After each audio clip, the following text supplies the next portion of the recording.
Hail and well met, humble friends. Welcome to Humblewood Yonderbound, second season of our Humblewood game right here on Sword and Key. I am Derek Sword. I am your GM for this game. You see him pronouns. I am joined, as always, by these very lovely people who I will have introduce themselves and say more about their characters here momentarily.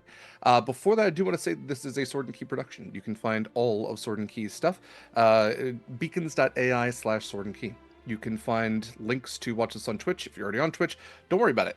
The second link down is Discord. Be a part of our community. Hang out. We'd love to have you around. You can chat about this game or other games or video games or your pets or food or your workout journey. Lots of stuff. We got lots of cool stuff over there. Lots of great people as well. You can also find our socials, Blue Sky and Instagram. You can see where you can watch our older episodes, primarily on YouTube, youtube.com/@swordandkey, all one word. You can also see our affiliates like the makers of Humblewood, Hit Point Press. So if you were looking to get a copy of Humblewood or like Humblewood Tales or the Griffin Saddlebags, I do have the second one in the mail right now, or the first one in the mail right now. You can use our affiliate link for all of the amazing stuff they have over there. They have STLs if you're like a 3D printer. If you have a 3D printer, not if you are, I don't know. I guess it's both the owner and the thing. They also have plush if you're looking to get a little owl and little plush of Strigg. They have miniatures that you can paint. They have music licenses, like music that you will hear in this game. They have just tons and tons of stuff. They have a graphic novel for Humblewood as well, called For Want of a Nail. Just tons of really great stuff that you really can't go wrong with any of it. It's all incredibly made. And like I said, you can use our affiliate link when you do. We're also affiliates with Long Dog Dice, who are our fantastic dice creator, Jen, who's been recently guesting on Horizon's Call, and you're going to see some dice in my hands here relatively soon from Long Dog Dice. And we're also affiliates with Eldritch Foundry, if you're looking to custom mini, no matter how weird and wild your character might be. We are also, on our beacons, have links to some of our charitable organizations. This game supports Fauna and Flora International, which is a UK-based but internationally working organization to protect biomes and the environments all around the world and the animals that live in them, and to better help human encroachment to become more of a symbiotic relationship and less of a parasitic one. So it's a lot about education and resource building, and also just protecting animals and educating people. It's a great organization, and you can donate to them at any time through our Tiltify link, and you can impact our game when and if you do. So it's very much appreciated. You can give crits advantages, you can give complications, all sorts of spicy stuff. The other thing is, well, I guess that was the other thing, because that's Fauna and Flora International. So yeah, if you do subscribe, all that kind of stuff to Twitch, it's always appreciated. But the players here have been amazing enough, in lieu of any type of financial compensation, to spend their time raising money for Fauna and Flora. So big shout out to them. They've also given us some really cool stuff as donations, and I guess that could be the other thing. Next episode, thanks to Liz and her incredible work, we are going to be doing a giveaway for our finale with some expertly painted official Hit Point Press Humblewood miniatures for some of their iconic characters, including the Strigg Fighter, the Corvum Wizard, and more. So check those out. Liz is an absolutely incredible painter, and we're going to do a giveaway for those next episode, because next episode is our finale. So with our penultimate episode, let's go ahead and go around and have these lovely people say more about themselves. Shadow, if you don't mind starting us out. Yeah. Hi, everybody. I'm Shadow. I use she, her pronouns. You can find me everywhere relevant at Shadow Sylvia, and I play, I said the wrong thing, Clarence, who uses they, he pronouns, who is a College of the Undead Road Bardlock. I'm so curious what you were going to say. I definitely wasn't about to try to intro Pipparella. You That's can on play Tuesdays. Pipparella in this game. You can. Do you want me to? Not really. I don't need that. A different brand of bard for sure. Next up we have Liz. Hi, friends. I'm Liz. I use she, they pronouns, and today I will be playing Betty. I'll be playing Betty, who, oh my god. Oh no, we were doing so good. I even think we were on a streak. She's a barbarian. She's a barbarian. She's Storm Herald. Storm Herald barbarian. Yeah, there you go. Yeah. Yep, with a really big axe, and hopefully we get to actually use that today. So With an X. With an axe. X. Yeah. Yes. Yeah. Yes. Yes. Okay. We gotta Next. emphasize that when we're. Sorry. No, it's okay. She can have that otter dump truck. I don't know. It's up to you, I guess. No, I gotta go. Goodbye. Next up, we have Queon. Why follow that? Oh hi, I am Queon. I go by brother Queon across all of the internets. I will be playing Soren Dryspell, the most unlucky lucky little gecko you will ever meet. And he occasionally talks to plants sometimes. He certainly does, and that's never backfired on him once, Nope. or made his entire party think that he just talks to plants all the time. Next up, we would typically have Anniek. I want to give a quick uppies for Hath to Anniek, just to feel better. Anniek's not feeling her best right now, but we still appreciate her being amazing. And Mochi will be here in spirit, if nothing else, which is also deeply concerning. So, last but absolutely not least, we have Christian. Hey everybody, hi, my name is Christian, aka Fluffy Goomba, all across the internets. I'm an award-winning TTRPG performer, educator, and event coordinator here in the space, and today I will be playing Argus, Ironclaw, Swift Scofflaw Fighter, King of the Crest Mountains. Lover of lives, breaker of chains. Lover of lives, breaker of chains, thrower of men. Ooh, yeah. That's very good. Okay. Well, this is Humblewood. This is our penultimate episode.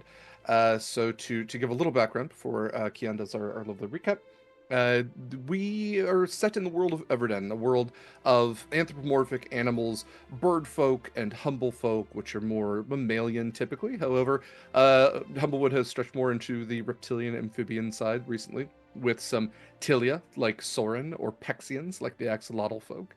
And they're only expanding. They've recently released some more as their playtest stuff as they're ever getting closer to the Beyond the Canopy book.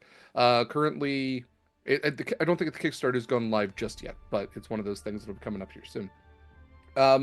Nevertheless, our heroes have essentially saved the world once, or at least they're part of the world, only to realize that it was part of a greater issue, a symptom of a greater cataclysm that was only looming darker at the continent to the south of the Humblewood itself. So, taking a ship, they have found their way to the Tangle Wilds, and with Soren as their navigator, have traveled far into the jungles of the Tangle Wilds, beyond the Lurin Empire, and have found their way to his home village, returning him after months, maybe even years of being frozen to the north, only to find that cataclysm was looming ever more present. And as they have now traveled to the mouth of a cave, a long ago petrified tree stump, they can feel something dark and sinister before them. And Queon, I will let you pick it up from there. So we see like a bird flying next to Soren, and they're holding like a camera. And then Soren just looks over. Oh, hi. I don't know what you guys are doing here, but okay, I'm gonna give you a very brief of what happened. So, we made it to my village, and all of the elders were complaining about something, something about like, oh, well, the world's ending. Kind of already knew that. They gave us a whole bunch of magic items. I got a ball of mud. I love him. Then we got on to the boat, and as we were going down, my sister's making all of this lovey-dovey. She made me cry. And then we get to this village, and there's nobody there, which is very strange. And then I met Jeb. And I am so sorry for everybody here. Well, you see, I met this little Tilia guy, and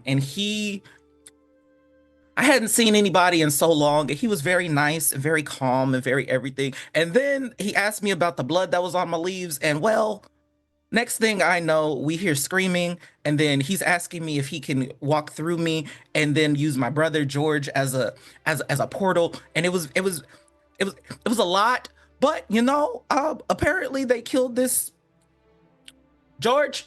What did they kill? Oh, well, you see, it was like this very big, weird little tentacle creature of sorts. The big one with the feathers fucked her up. And then the one with the axe, immaculate. So yeah, I like these guys. Can we keep them around? Oh, and then the raccoon, they made like a pot, and it smelled so good. If I could move, if I could eat, I would want some. And that's what you missed. Jeb and George Bush from our lovely GM. Yep, the Gen Zers are definitely getting that reference. Wonderful job, Queon. Incredible job. Please enjoy that inspiration. Well earned. Really eating my own words here. Yeah, Herbert and Walker, they'd already left. They were out of office, you might say. Okay, so as we pick back up, we find you all at the mouth of a cave. Essentially, you have this tree stump, this long ago petrified tree stump, slightly smaller than the Alder Heart, but still very, very sizable. This is a building that goes at least 5 stories up before you can see like broken pieces, almost like crenellations around the top of it.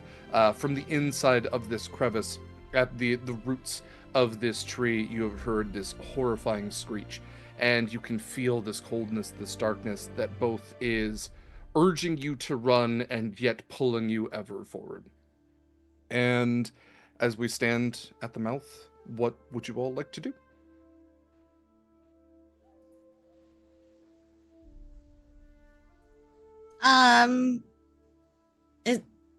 Is this where we return the stone? I think so. Is this where we return to stone? Or is it like This is- deep into this? So what you remember is that there is a series of tunnels inside of here. Like it's not just you walk in and like it opens up. If anything, you remember like, we had to navigate a little bit. It kind of like felt tight, but also you were taught from a young age, like, hey, being underground is not a bad thing. Like this is like what we do.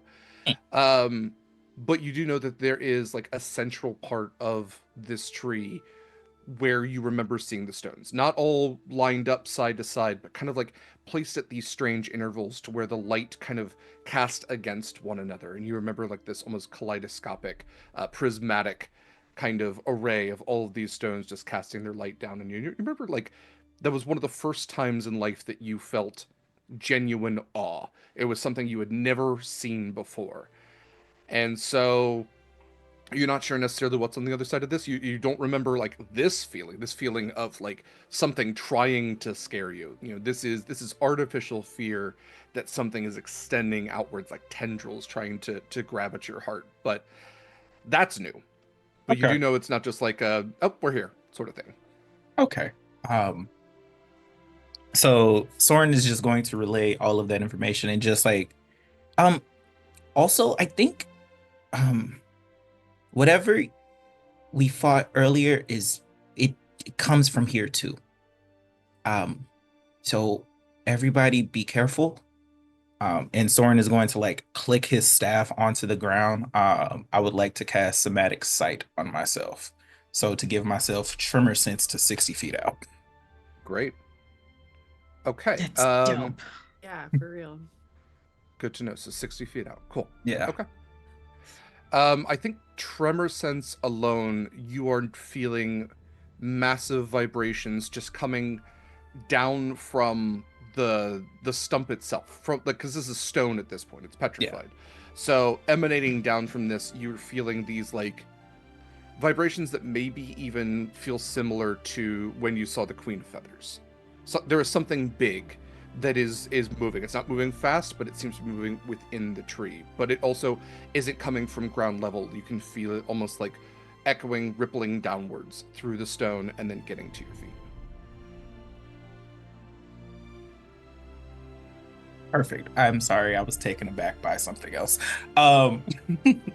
Thanks to Anniek, who's not even here, you have a new complication. So Great.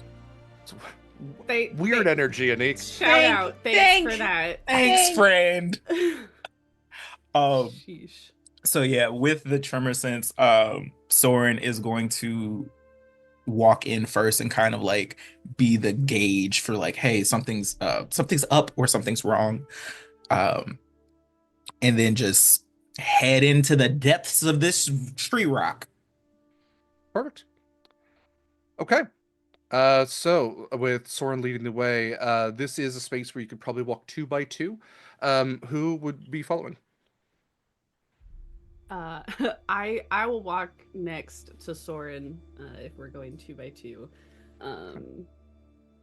Axe out for sure. Sure. Does anybody have dark vision? Yeah. Question I don't Oh, typically Clarence have to ask. does. Dark vision. So does I don't. It was Oh, hence the reason the tremor Ah, sense. yes, the blind leading. I have tremor else sense, okay? Yeah. in here. Yeah, Soren has is tremor sense. fantastic in caves. I have dark vision I and was like, blind gosh, sense. I really hope that Yeah. Argus has dark vision. That would be silly if an owl folk did not. Yeah, that'd be have worse. dark vision. Yeah, Did they're not just like- have It's dark vision. Oh. the Triton argument all over again. Why They don't have it now. Oh, they Yeah. do now, but they They do didn't now. originally. Yeah. Apparently, Mochi also has it, Yeah. Well, raccoons, owls, yeah. along with a complication. Yeah. Yeah. I Okay. don't have it written down, so I'm assuming no. I wouldn't imagine otters have like a lot of dark vision. All the same, is Betty carrying any light source, as she is now walking with someone who can kind of has like a sense of echolocation, but like you're going into a cave. It is very dark in here. It's unnaturally dark. Like you notice that even the light does not penetrate as far into the mouth of this tree as it should. Like there is a perhaps magical or somehow artificial darkness that is permeating here. You would know, Betty, that Clarence has the light cantrip. I'm looking through Thorn my also gear has to see produce if I've got flame, something so that has light attached to it, but it doesn't look like I do. Yeah, I think at that point Betty would turn around and ask Clarence to put light on the head of her axe, so she can kind of carry it as a torch. Yeah. Okay. Cantrip. Yeah. All right. So it is Betty and Soren, then with the head of the axe glowing. Who's following after that? Clarence. Okay. And Maybe then we'll stick Mochi in the middle with Clarence. okay, with Argus taking up the rear. Okay. Perfect. All right. So yes, this darkness kind of emanating out of the cave. Soren, you can feel vibrations kind of tremoring through. Nothing immediately within that 60 feet. It's almost like aftershock kind of effect. But you all begin to travel proper into the cave. And as you do, like that sense of pull, that sense of pressure, not physical pressure, but like something like an icy grip around your heart begins to set in. It's not something that you need to make saves for. You're not absolutely frightened, but you can tell that there is a tangible sense of fear that is trying to grip at you all. And again, it is pushing you away as much as it is pulling you forward. Immediately moving through, Soren, go ahead and give me a history check to see if you can remember where to navigate here, as there do seem to be a couple of paths. Okay. Hold on. I need to check something very quickly. Yeah, for sure.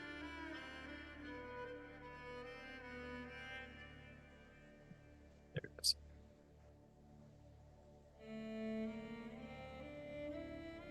So with my Stonewise feature, while moving through rocky landscapes, you can find the safest paths to avoid landslips, crevices, and other natural hazards. Would that also give me the way that I know to go? Or yeah, would that at least give me advantage? I would give you advantage, and we could call that, if you didn't want to do history, you could do survival. Sweet.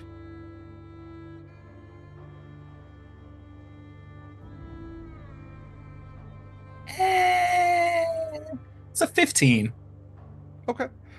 With a 15, I think that you can kind of see that there are two paths. You've come to this fork, and like it's almost like the root system. You're moving parallel to it, and so you're not moving through the roots themselves. You're moving through the dirt that is around the roots, and you can kind of see, like, out of the rocky dirt, these petrified roots extend off to the left. They extend off to the right. But the other thing that you notice is that the path up to the right seems to lead upwards, a way that you know you need to go up into the rest of this tree. But as you look at it, it is, I mean, no save whatsoever. Like, even as your feet are echoing, you're getting this tremor sense, this echolocation. You can see that it is completely caved in. Like, rock, root, and dirt and everything else has completely covered this entire entrance. The path to the left seems to lead downwards, further deeper into the tree, and that is a clearer path for you, but you're not sure necessarily where that's going to lead you.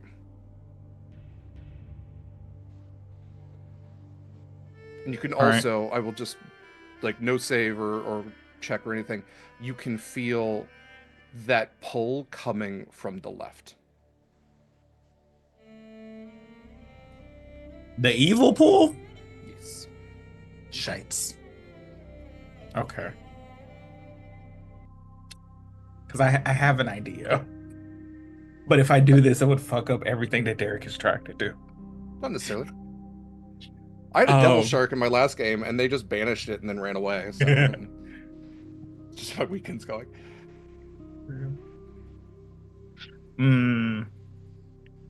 It's up and it's okay. I think we can make this work. So you said the way that we would normally go is blocked, right? Yes, it seems to have a pretty significant cave in. Okay. This might be bad, but we'll see. Soren is going to tell everybody, okay, get close to the walls. Get as close to the walls as you can. And I would like to cast Transmute Rock. Okay. And it turns all of this stationary rock into flowing mud at this point. Okay. Let me look up Transmute Rock here.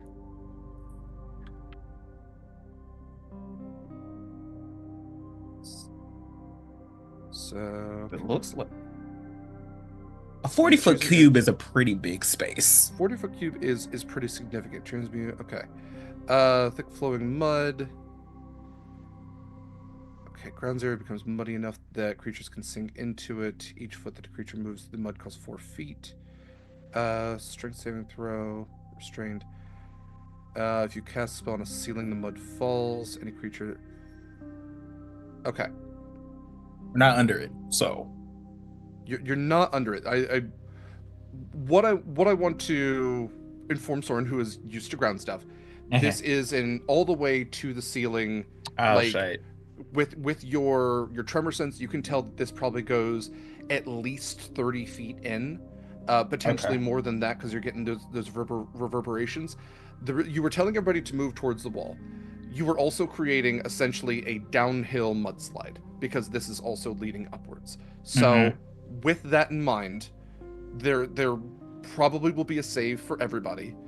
As you know, against the wall or not, this mud is going to flow to the natural gravitational downhill. I just didn't expect it to go fast at first. Yeah, I mean, there's that. Non-magical all. mud or quicksand. Oh, you can transmute. Okay. Okay. What is your what's your spell save? DC? My save is 16. Great. Okay. So Soren, you transmute 40 feet of this rock into mud, and you all watch as it slowly begins to like glisten with like added moisture, and then all of a sudden that rock is just like it's crumbling, it's breaking apart, it's near liquefying as that mud just begins to flow. Everybody pressed up against the wall. You can give me dex saving throws with advantage. And if somebody wants to roll for Mochi. Derek. Yes. So as a Lupu, I have Know When You Go that allows me to cast Freedom of Movement. Great. Would that that is something you could absolutely cast that. It's not going to necessarily help with the dex saving throw, but if you do get caught up, it will prevent you from getting restrained. Okay, perfect. Yeah, I think that would be instinctual that Clarence would be like, this is not a good situation. And we kind of like wiggle his little bunny ears and cast it. In Soren's defense, he forgets that you are all not Tilia because he has sticky grip and he doesn't have to make the save. So I can roll for Mochi. I will give somebody an advantage if need be because this is Soren's fuck up.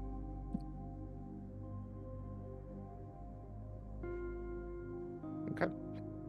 So Clarence, what did you get? What did Mochi get? So I got a 16. Does that let me pass? That is meter beat, so yeah. Okay. And then Mochi. Hold on 1 second. I thought I had Mochi's character sheet here. Oh, there it is. Mochi got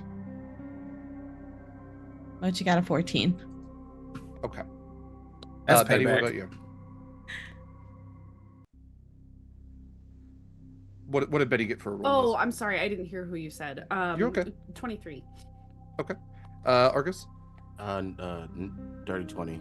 Great. Soren? You succeed. You have sticky feet. Yeah, sticky toes. All of you watch, and I'm actually going to add my complication here real quick. All Yes, of you get watch Mochi. well, it's not just Mochi. The mud begins to flow. Clarence, you hold yourself against the wall. You have a little outcropping. Betty, your axe digs into the wall, and you're able to hold on. Argus, I mean, strength alone, you're resisting the tide. Soren, sticking yourself to. Mochi is kind of just looking around and goes, huh, what? And the mud just slams into Mochi, and you watch this little raccoon just pawing for air as she goes back. Clarence, you also feel something kind of loosen from your body as you watch the bag that you have Cal sticking in. Like his beak kind of pops out as he goes, Clarence, what the fuck? And just, he is now also flowing down into this lower tunnel. Well, I tried. God. No, I mean, it wasn't a bad idea. It's okay. Okay. Well, we gotta go get fucking Mochi. Yeah, I think as soon as Mochi starts sliding, Betty removes the axe from the wall and starts like hang 10 on this mudslide to catch up. Using her skills that Mochi has taught her over the summer with bodyboarding. Heck yeah. Let's go. Yeah. So dope. Okay. So, Liz, then, Betty is bodyboarding down a mudslide. Yeah, I love that for me. Love that. So good. Great. So, I'm gonna need some fan art of that one, just in case anybody's out there. Give me an athletics roll.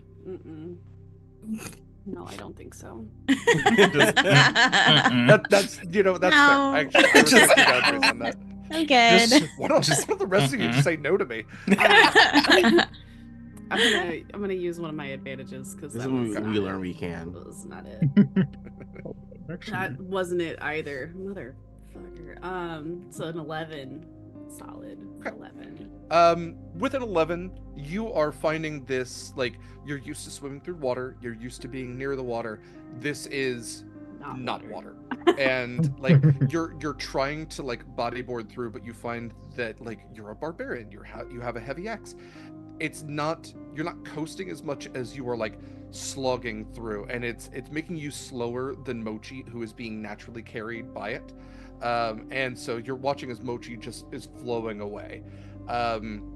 You going down this tunnel before the rest of your companions, you see that it kind of flows into this larger antechamber and seems to be flowing down even more than that. You actually see that it's taking curves and turns, but where you are in the mud, it has slowed enough to where you see Mochi wrap around that first curve, and the momentum of the mud does not carry you past that. So I'm going to move us all to another map here. We don't have to. It's fine. I'm going to. What if we You know what? didn't, though? It's this one's on Oh. me. I'll do this. Out of the kindness of my own heart. We don't have to. What the hell is that with the teeth? Look at that really great looking guy there. Wow, that's That's- nightmare fuel right there. It was Amazing. very close. Very close. So Wow. Betty, you pop out in like Thanks, this hate area it. at the south of the map. You pop up down there.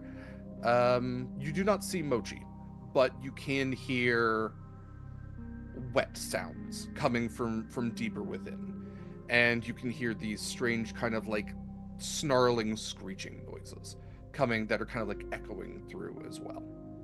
Can you ping one more time so For I sure. know where I am? Yeah, it's just this part at the south of the map. It's just like right here, just roughly halfway between the curves. Okay. You know, and anywhere in that area is somewhere that Betty could pop out. So would this mudslide be on like the same level as kind of like being considered like underwater? For what purposes? Well, so for freedom of movement, right? So difficult terrain doesn't affect me, but also being underwater doesn't affect me either. Yeah, as far as freedom of movement goes, you can like walk on this mud. It is the same. Yeah, solid I'm ground to you. Clarence is just skipping down the mud after Cal. It's just like, oh, this is exciting. Yeah, so Clarence, like some sort of weird muddy rabbit Jesus, just like rises to the top of this mud out of nowhere and is just like skip, just going straight around like the corner. Betty like just bodyboarding down. Clarence, like your bunny ears are kind of like hitting the top of the cave wall at this point. Also a weird energy to have considering you've lost your patron and you're running towards fear. But you do that nonetheless. Well, I'm going to get my patron. Yeah. So, Clarence, you do see that Cal, who got pulled away, you don't see him immediately. You can see where the mud has stopped, and Betty has kind of been like slopped out onto the ground. You also can hear those same sounds and strange emanations from further into the cave that are kind of echoing.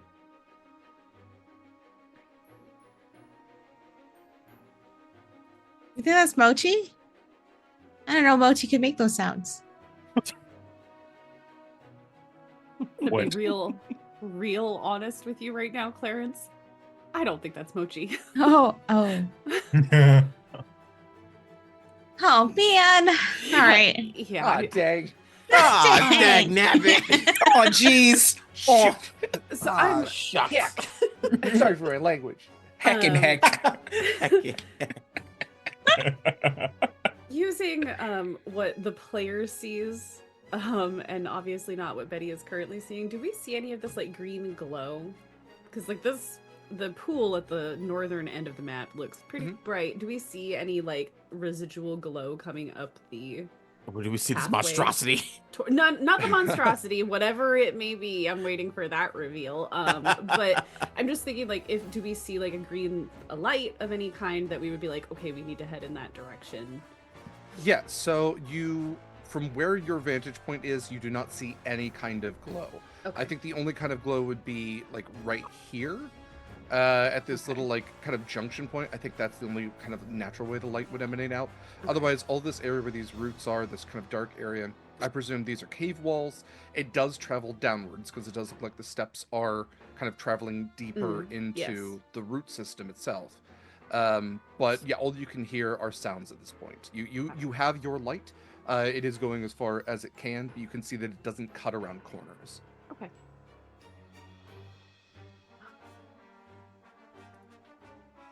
What would you all like to do? Would we all be in the same place, or like Argus and Argus and Soren were able to hold onto the walls where Clarence and Betty both went running. You are welcome to absolutely join them. Yeah, it's like we shouldn't stay split up for too long. Yeah. And Soren just like Scrooge McDucks dives into the mud and swims on through. And Argus will just walk his way down. He's been through avalanches before in the snowy mountains. On the This is mountain. just a thicker version of that, I guess. Yeah, just a browner version. Used to the white puffy stuff. Yeah. Yeah, it's definitely a slog, but you both are able to make it down to where Clarence and Betty have made it. You do not see Mochi, you do not see Clarence's bag, but you still hear like these strange kind of sloshing, slurping sounds. Question, And though. these screeching things. Yeah. With the tremor sense, would I know where Mochi is? Yeah, let's see. Are you far let's see how oh. far you I don't think are. we're 60 feet. Yeah. No, it's a little too far even from where Betty is. But Okay. yeah, but you would have the potential as you move through to potentially figure out where Mochi is. I think when Soren pops out of the mud, Clarence would just like appear before you and then just kind of do like the before you could say anything. And then when Argus arrives, just be like, there is something down there that is making very questionable noises. He just shakes his head along with you, like, Mochi down there. I think Mochi has to be down there. Then we have only one way to go. I'm gonna try to telepathically reach out to Cal. Mhm. Cal, Help. are you there? Are you alive? Help. Yes, but no. I think we've gone over this one already. You know what I mean. I can see Mochi. She's not great. I'm fine, but they're not doing kind things with bones down here, Clarence. So I would appreciate some expedient. Oh, okay. How many are there? I can see one really upsetting one, and I'm saying that. And then there's one Okay. of those things that we saw outside. Oh, okay. Ooh. And then Clarence like, Cool. it's like, okay. So Cal can see Mochi. Mochi's not doing great. There is one.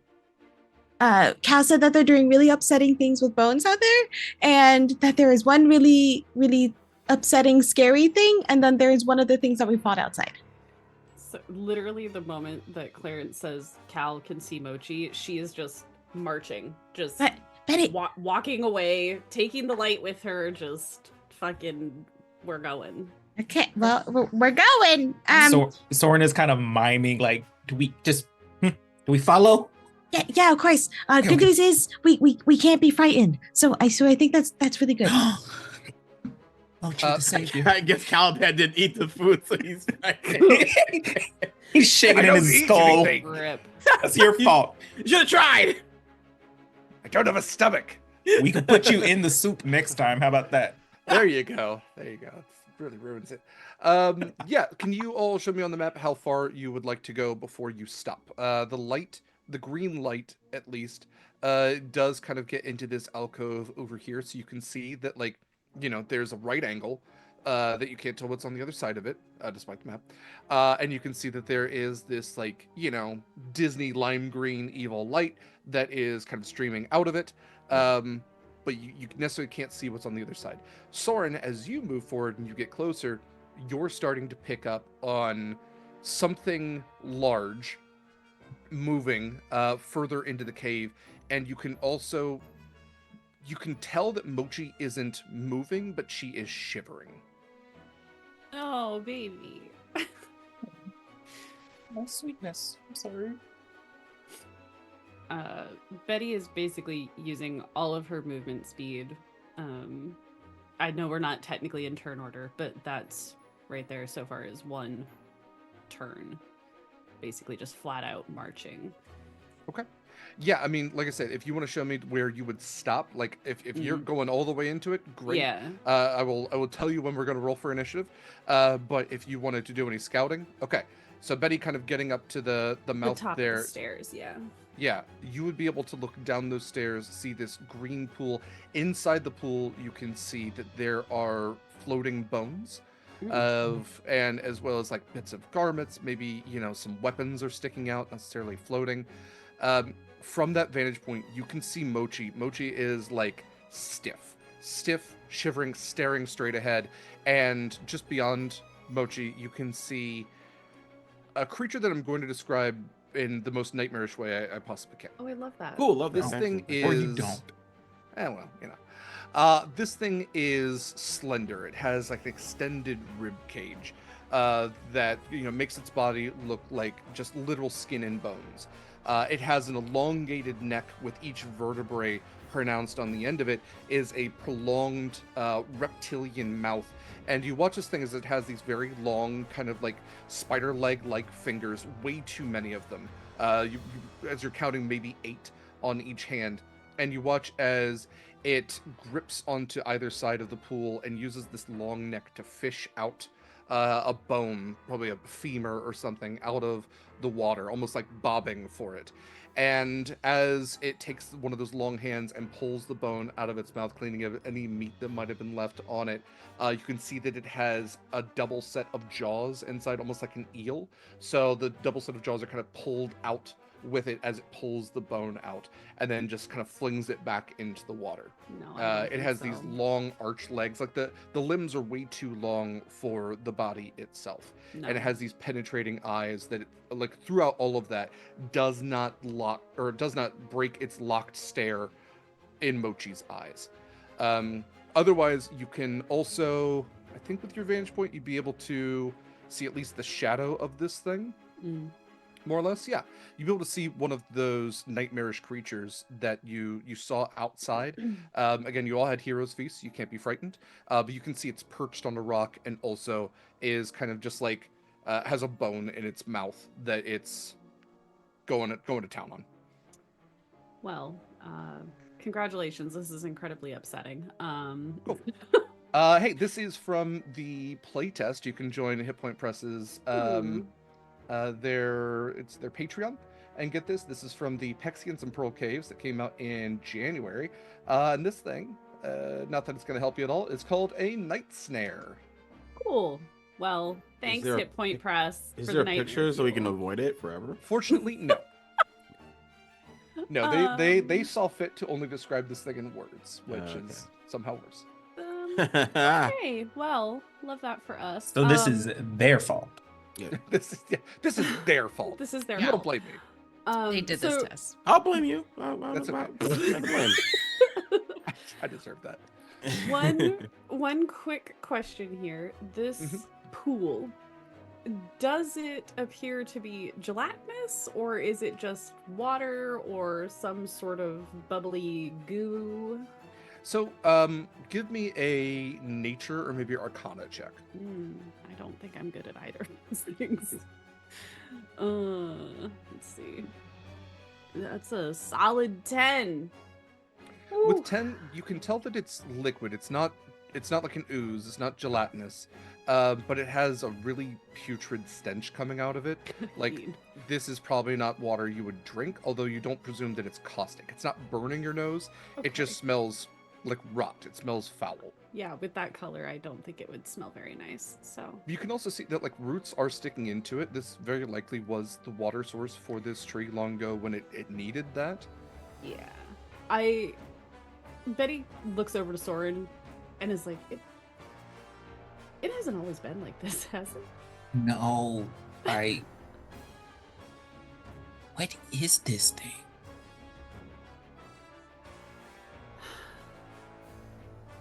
Ew. I hate it. We have to get Mochi though. They're shivering.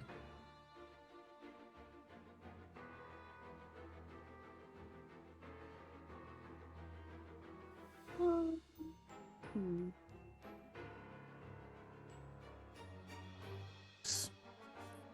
Man, the We'll urge to distract just like whatever is casting, or maybe it's that illusion spell again. Maybe if we can break that concentration, we can save Moch and then deal with whatever else is in this place.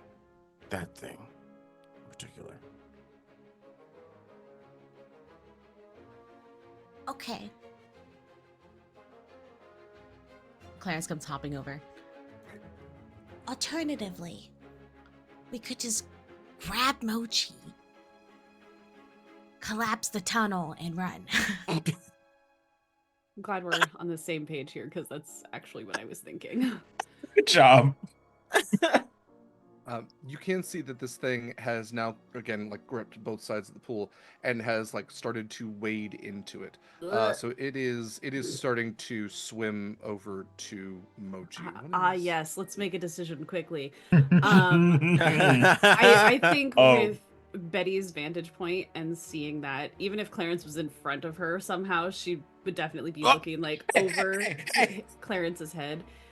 She's gonna run down the stairs and pick Mochi up physically and try to pull her back into the staircase. Okay, let's go ahead and roll for initiative. Look me running. Oh, you gotta be shitting me. Probably not. That tracks.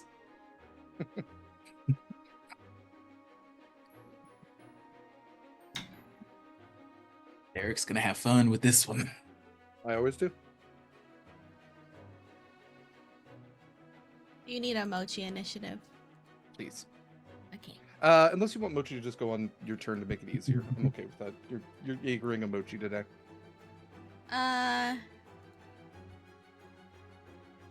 Yeah, we can have Mochi be separate.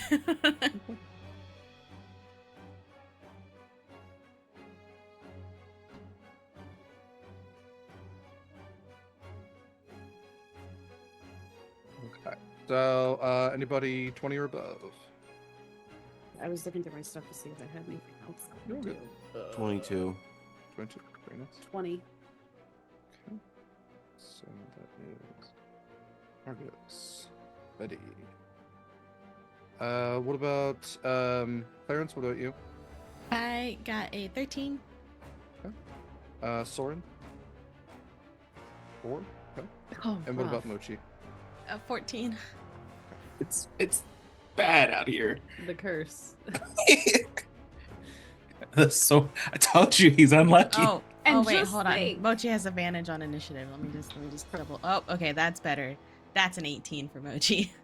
And just think, next week is the finale. Right. That's right. You know, I'm burning a advantage on this initiative because that was a nat 1. Anything's better than that. Rough, bro. Ooh. Sure. 17. Nice. Okay. All right. So, let me change this real quick. So let's have Soren then go before. Oh, great. Cool. Okay, Argus, you are up first. Betty is rushing in to grab Mochi, but you have like that kind of like seeing it in slow motion sort of thing. The owl eyes go wide, and you will have a little bit of opportunity to do something if you want to right before that happens. So, what would you like to do? I'm going to basically rush ahead, and then to cover our barbarian, I'm going to stand in front of our. How when I approach Moch, what do they look like when I like get a better look at them? Mochi seems petrified, but also like there's a glossiness to Mochi's eyes. They're again like the gaze is locked with this thing. It's not even looked at you at this point. And yeah, if I was gonna put a condition to them, they would seem charmed. Gotcha. So Argus is gonna stand in between them and the monster, getting a better look at it and going, "Why does magic make the worst things?" And we'll hold there to be a better looking meal than the petrified raccoon. Right. Cool. So, let's see here. Right before Betty, you can get there. You know, as you're running down, Argus is kind of like standing between Mochi and this night stare, and its gaze, like one eye still locked on Mochi, the other one looks to Argus, and you begin to see bubbling in the water behind the night snare, and you begin to see bones begin to conjoin and coagulate, and the goopy water seems to kind of create this outer fleshy shell to it, and you watch as another one of those nightmarish creatures you fought outside begins to accumulate and coalesce in the water and begins to kind of like start to claw its way out as well. No. It is your turn. That is a lair action.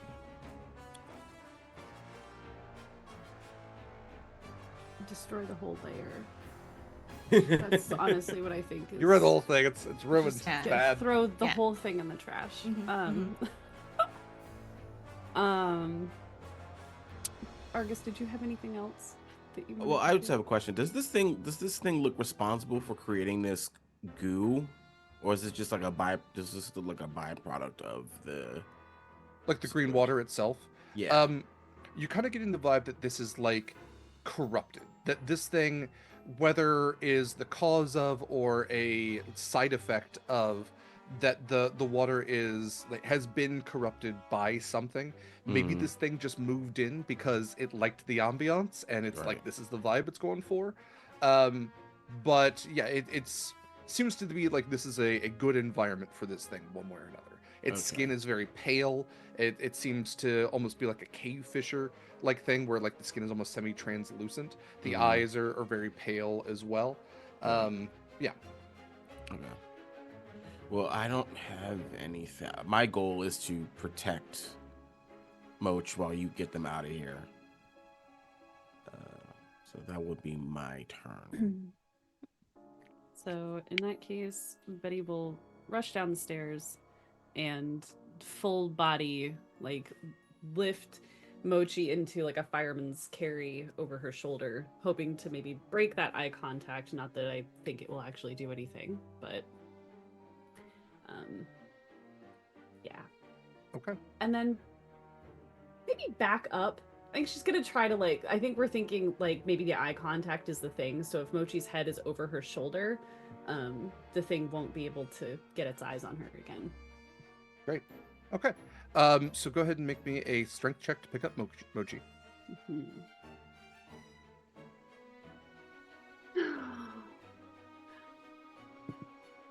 Oh my god, what are you doing? I am re-rolling that or using an advantage because fucking yikes.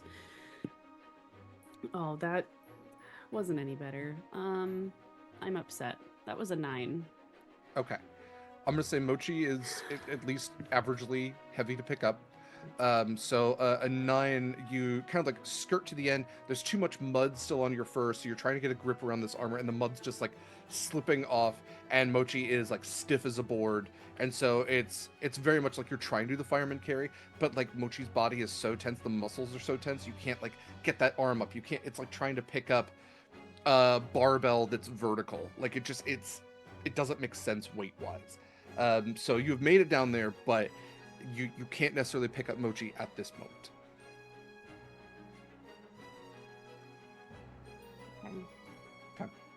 Okay. Shadow, it is Mochi's turn. Mochi is charmed. So if you can make me a charisma saving throw. Charisma saving for the mochi.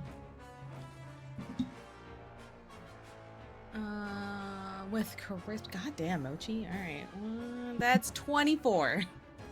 Great. Nice.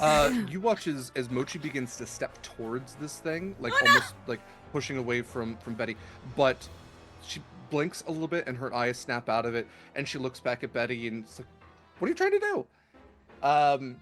Mochi has broken the charm for the moment, but that is her turn. So with that, then we are to Sultan. I have no idea what to do in this moment. There are so many options. However, did Clarence let us know that you don't have Cal, or did you just flit off without saying a thing? No, Clarence did not say that out loud. Okay. And Clarence telepathically communicated with Cal, so you would know if you use context clues, you would know that Cal was able to see Mochi down at the bottom of the thing. Yeah. But Clarence, I think, would have ran directly to Cal once everyone got down there and picked Cal up Yeah. really fast. Okay, so so you Unless have him that's- back? Well, unless Derek says otherwise. Yes, you have not seen Cal just yet, just with your passive. But if you want to Okay. give me a quick free perception check at disadvantage. Okay, would like Cal have fallen out of the bag and then the bag would be somewhere? Yeah, give me the perception check. We'll go from Yeah. there. La la la la la la la la. Perception is an 18. Great. With an 18 at disadvantage. Yeah, and the other one was a nat 20. Nice. Awesome. Great. I think at that point you can absolutely see that the bag is right on like the shore essentially. The bag's like right here, and as you look down to the water, you can see 3 different cows all floating in the water. They're all pretty much identical, but as you kind of blink, you realize that like 2 of them are absolutely illusory. Your cow is this one over here. So you're able to see through the illusion, and you can see that Caliban, glowing eyes and everything, his gemstone eyes, is just kind of floating in the water and just kind of bobbing there a little bit. Yeah. Clarence, please get me out of this. You can't, like, use the bones and make yourself a little bone body and get out of there? Okay, this is a Soren talking to trees moment, and I need you to know that's not okay. Oh! Okay. I thought you were, like, this super powerful Demi Lich or something. My bad.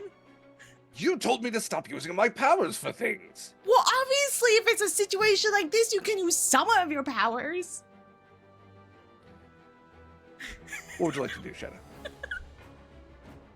Is it my turn? It is. Oh, okay, well, great. it's, Wait, no, no, I'm it's sorry. the It's next fine. turn. It's Sorry. fine. I was just yeah. trying to figure Yeah. out I'm what's sorry. going. Hold up. That is wild. I'm sorry, that broke me. Okay. So the conversation of if we wanted to collapse this whole tunnel, Sword is going to ask Clarence, do we and it's like it looks like it's hurting him to ask, do we have to save Cal first before we could collapse the tunnel?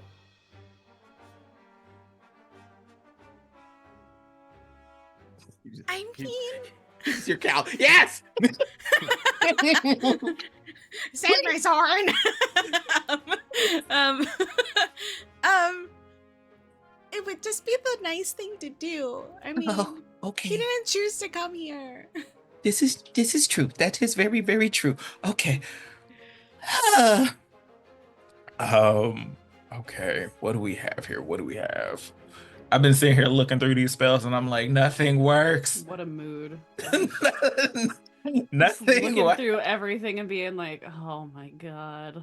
Like it doesn't help me here. What is going on? And I don't want to use that yet because I feel like I might need that later because somebody is being a terrifying DM right now.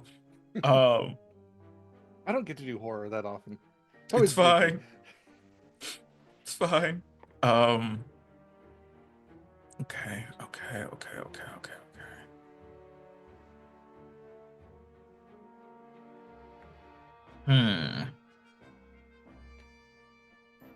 That's an option. I am so sorry to everybody involved right now, just waiting around. It is because I'm It's literally life and death. You got this. quite literally Take life your and death. time. Take your time. Quite literally.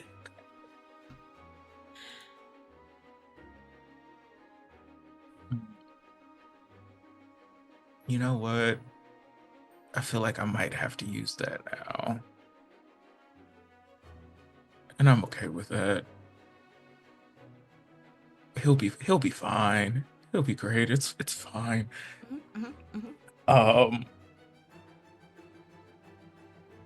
Ooh, actually. So how far up do the walls go?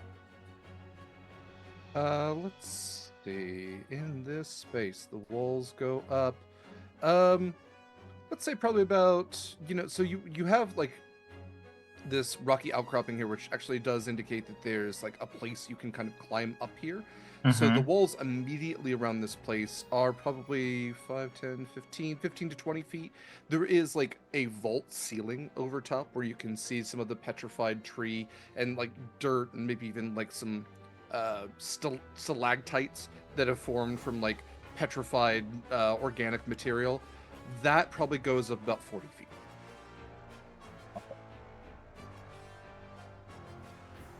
Gas time is too fucking okay. Fuck it.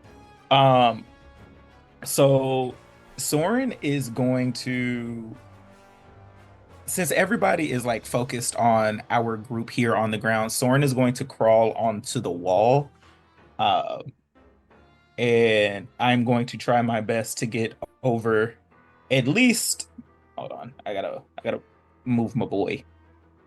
5, 10, 15, 20, 25. Okay, so he would end up about like right here on the wall. And how far away is Cal? 45. This fucking stone. This goddamn rock. It's fine. It's great. Clarence loves this bone head. It's fine. It's great. Everything is awesome. And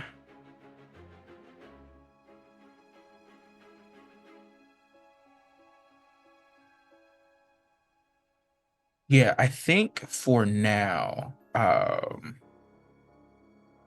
am going to cast Tremor Sense has dropped, and I'm going to cast Protection from Evil and Good on me right now. Okay. Just so I don't get hit with some over-the-wall charms. Yeah. Great. And I'm going to end my turn. Because I'm trying to be a sneaky boy. Soren, very smart move. As this thing has 3 types of attacks. The first one it's going to use is called its Morbid Snare. I believe everybody is within line of sight of this thing, so I will need a DC 19 Charisma saving throw from everyone except for Mochi, and Soren. Protection from Good and Evil prevents you from being charmed. It does. Then you do not have to make the save. Betty's going to be making the save with advantage because the random item that I picked at the beginning of the season is called the Siren Song Silencer, which is an ear cuff that she always wears that gives her protection against charm. Perfect. So all of you would hear a voice in your head, this thing's mouth unmoving. Come forward. Be with me. I'm gonna use advantage because fuck that. That sounds terrible. What the fuck? Yeah, I'm also gonna burn an advantage there. What the hell are you talking about? No, thank you. Get out of here with that. What it was 19? 19? 19 is the DC. 19. A God damn. charisma save? Yeah. Charisma save 19. Okay. I got 26. I had to roll Very, very high for this. I rolled a 19 on the die, plus 2, 21. Yeah. So it sounds like everybody's saved. So No, Betty failed. no, Betty failed. Okay. Betty. Betty, Let it out. you are charmed. You must use your movement to move towards this creature. On your turn, you cannot willingly move away from it, and you can repeat your saving throw at the end of your turn, which will then end the effect. And everyone who's successfully saved, you are immune to this for the next 24 hours. So you will not have to worry about another save. So Okay. this thing is How far on my turn do I have to move toward it? full movement. You must Fuck. use Okay. its full movement to move towards Rude. the next. Okay. Okay. So this thing has 2 bite attacks. You watch this elongated, spinally neck reach out from it, and it is going to, let's see, it's going to move just a little bit closer, but I think you all might be pretty much in range. Yeah, it's going to move a little bit closer. It is going to take a bite at Argus and Mochi here, and this thing will kind of reach the edge of the water, still being in the water proper. So it has a +9 to hit. So that is a 22 for Mochi, and that is a 24 for Argus. So Garbage. Respectfully. yeah, that's fair. That's fair. My temp HP, no. Temp HP was 14, I believe. Yes, Yeah. correct. So Argus and Mochi will both take 20 points of piercing damage, and just because of the sheer unsettlingness of this, you also take 16 psychic damage. Good lord. My goodness. That is it for its turn. So it is now Clarence, your turn. Okay. I gotta read this thing. Okay.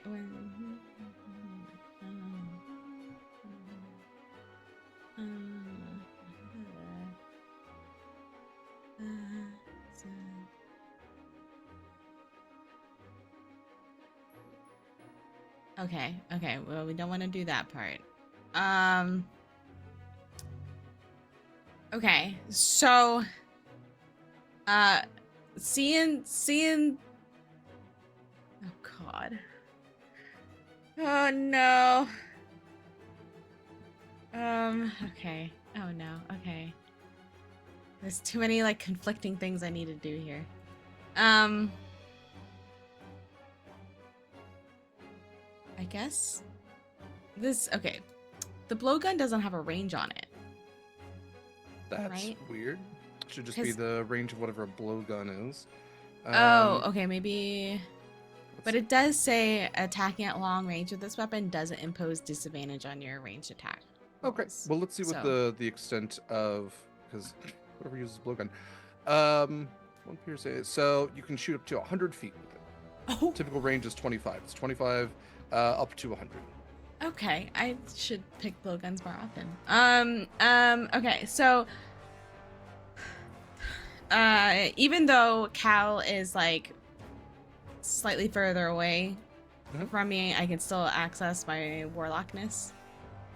Yeah, you have not broke your patronage. I mean, most people don't carry their patrons on them all the time. So Oh, wow, that's kind of rude.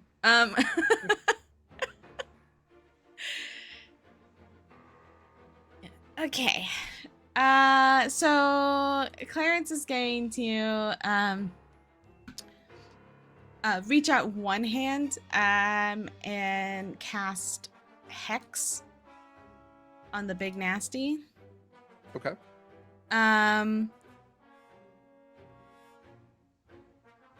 When you cast this, choose one ability. And I'm gonna choose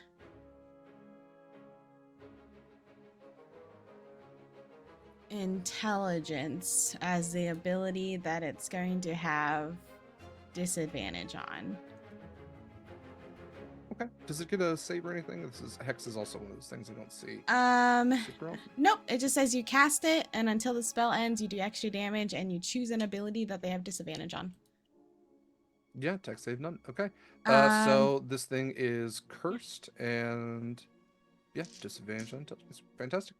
And then Clarence is going to use the new blowgun that they picked up. When you hit. Okay, wait. So then we need to make an attack roll. Actually, you know what? Can I use one of my crits? Yeah, absolutely. Okay. So we're gonna crit with the blowgun. Okay. I have to look up blowgun stat. No. Blowguns do. Let's go out of it. 1 piercing damage typically. Just 1 piercing damage. 1 Okay. piercing damage. So Okay, I can't so remember with that, if this weapon was any different. It kind of depends on what you're shooting out of it. But yeah, it does. the magical It does blowgun? extra damage now. Right. Okay, but it does a base of 1, so that. Mhm. Hold on. So if we double the damage, okay. So base of 1, and then it does an extra D4 of bludgeoning damage, which I got a 4, and then and it's a is it considered a large creature? It is large classification. Yeah. And then because of Hex, it takes an additional D6 of damage. I get a 4. So that if I double the damage, that's gonna be 18 points of damage, with 8 of those damages being necrotic, if that matters. And 8 of those damages being bludgeoning. Okay. And I'm sorry, what was the total one more time? Is 18. 18. Perfect. Okay.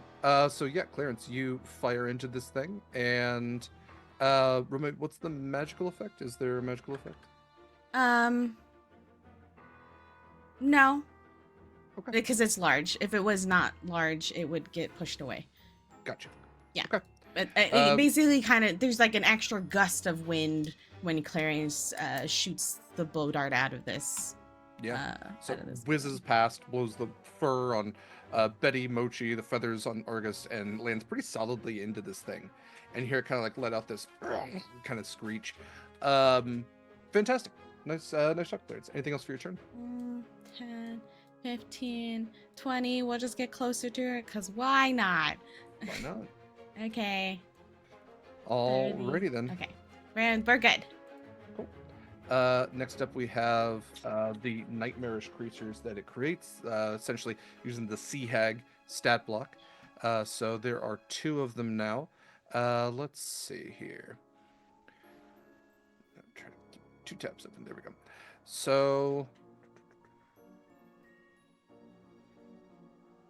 okay, these things are just going to kind of rush forward and make claw attacks. You all are immune to being frightened. You are essentially immune to the Night Snare's charms. This thing doesn't really have much else it can do. So, single claw attacks. Let's see, the speed is 30. I wonder if it can even reach all of you. Not really. Okay. So, this one over here is going to jump down from its rock and come like running on all fours, these prolonged limbs, kind of just like fingertips on the ground, just galloping towards Betty. But that is the extent of its turn. It can't really do much more than that because it dashed. This one is going to come after Soren, seeing him on kind of sticking to the wall there, and is going to try to like climb up the wall after you with like kind of mimicking. Its fingers seem to have like an adhesive nature to it, and it is going to take a swipe at Soren. So that is a 19 to hit, and I believe that hits Soren. It does. Okay. Oh wait, I need so- to update my AC over here though. But yes, it still hits. Okay. So Soren, you're just gonna take what is that? That is just 10 points of slashing damage. That is it for their turns. We go now back to let's see, top of the order with Argus once again. Argus is going to continue defending, and he's going to attack this big nasty. It's big gross. That's a 17 to hit. A 17.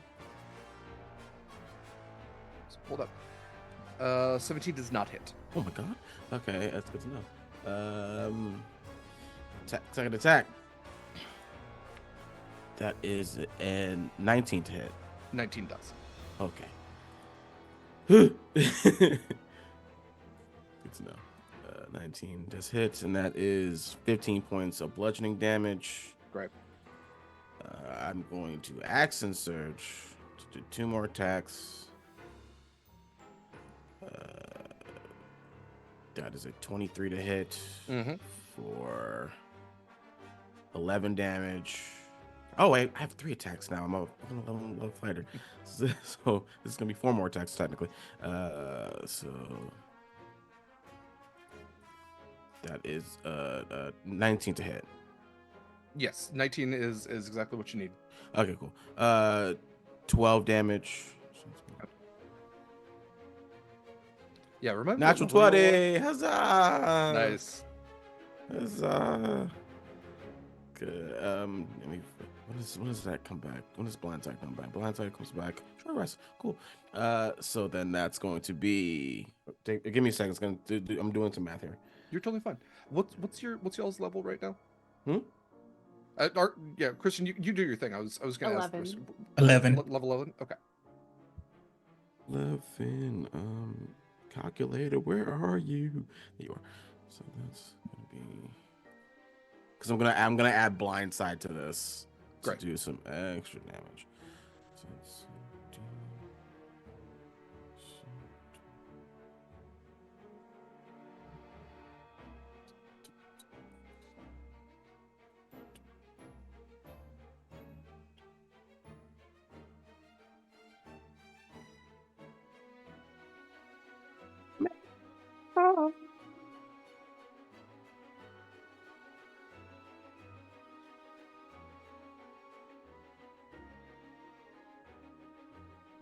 I don't like that at all.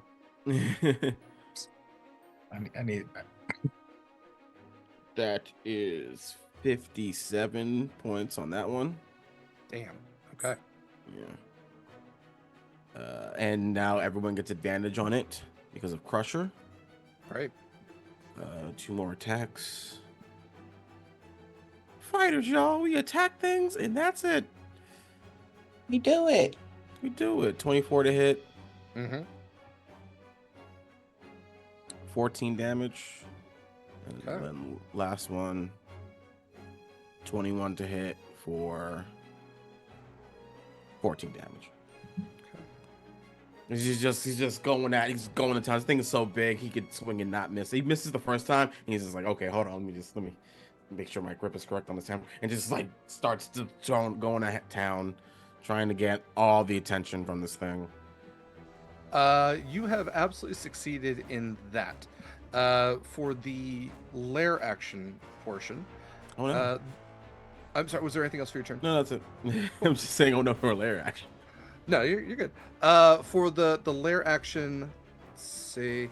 Argus, this thing has like taken the eye off of Mochi and has like locked in on you, and the neck kind of like creaks back as it arches up over you, and in your head you hear, "I didn't like that. Go away." And Argus, you're gonna feel the ground kind of like liquefying almost beneath you, and you are going to fall downwards into the ground, and you will slurp back up way over here. Oh man, I'm being shunted. That's crazy. Yay! That's still bad, but honestly, I thought Argus was getting banished, and I was like, "Oh my god!" Little do you it's, know, that helps me out. But wait, next. It's teleportation to anywhere else in this thing's lair. And that is it for the lair action turn. This thing's looking rough. It's just gotten a pretty bad beatdown from this thing. You just wait, baby. So, let's see, Betty, it is your turn. Yeah. Betty is still charmed. Apparently. Yes. So you will have to move toward this thing. She's gonna squeeze in here between Mochi and the night hag. Wait, did Betty get hit before?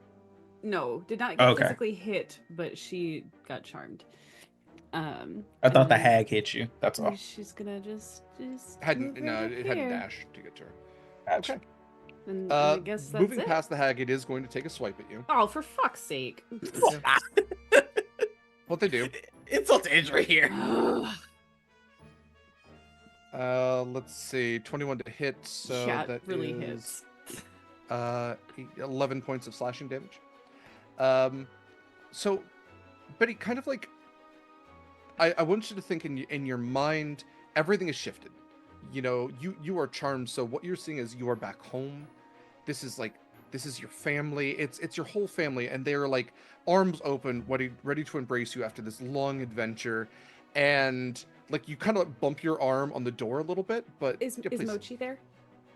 Do I yeah, see Mochi? No, this is perfect scenario where like Mochi's there. You're not in combat or anything. Everything's just fine. The rest of you would see this night snare has like open arms, these long claws that are kind of like angled like hooks, just ready to kind of like wrap around Betty as she gets closer.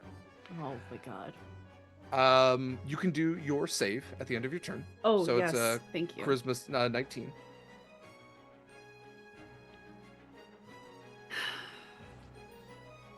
Can I use the advantage of the silencer or no? Yeah, I don't see why not. But he's not exactly charismatic. I don't know if you guys know this or not. Well, good news, folks. One of those was a 1. Okay. And the other one is a 17, but we have a +2, so 19. Yay! So Betty, that illusion drops, and you see that you're walking towards this like elongated plesiosaur-like anglerfish of a creature that is standing in this horribly like just putrid water. It puts me in the perfect position. We're ready. That's right. Great. So with that, then it is Mochi's turn.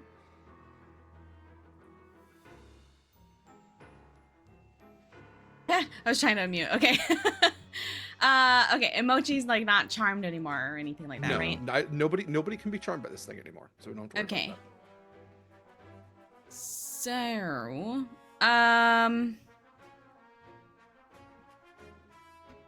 Mochi is gonna see all that is going on, and then is going to activate their Captain's Pride, which their armor kind of like coming out of their armor, like radiating out of the armor across Mochi's form. Mochi now becomes this is a bonus action. Mochi becomes like a watery elemental Mochi. So increased movement, resistance to bludgeoning, piercing, slashing from non-magical, as well as resistance to acid, has advantage on being grappled and everything. Also has disadvantages to see Mochi. So so Mochi's gonna shift into the watery form, and then scrolling through spells. So many. So many spells. That's the cleric for you. I mean, Anniek listed them out for us earlier. There's 16 of them. It's a whole lot. It's a whole lot.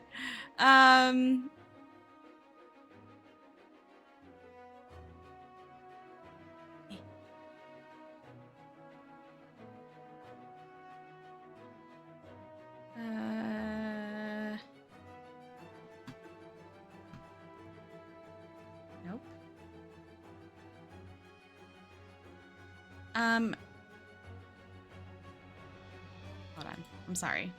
I just gotta... Oh, it's all good. I did the same thing. Don't worry. We're all doing our best. You magic casters, y'all have a time. It's just so much. Yeah, you're not even doing like one cast. You're doing two casters that are Yeah. wildly Two different. casters. From a list Big you don't know. casters. Like, Okay. I just gotta swing a lot. That's it. That's got right. one action to swing. And swing I do. It'd be really weird if Argo's like, "What are you doing? Come on!" Like, just it's simple. Hello. Swing and just swing and go. Roll, Swing, hit, roll, swing. hit, roll, hit. Just do it already. Okay. What's happening? What do you mean you miss? What the fuck's a saving throw? What the hell What do you talking mean? about? What the hell do you mean? Saving throw. What are these spell slots? Slots. What's what? Intelligence, charisma. What are these words? What do these words mean? How dare you insult me with Dexterity, these words? Constitution. It's just- Three. No. Come on. It's just bob and weave, man. Bob and weave.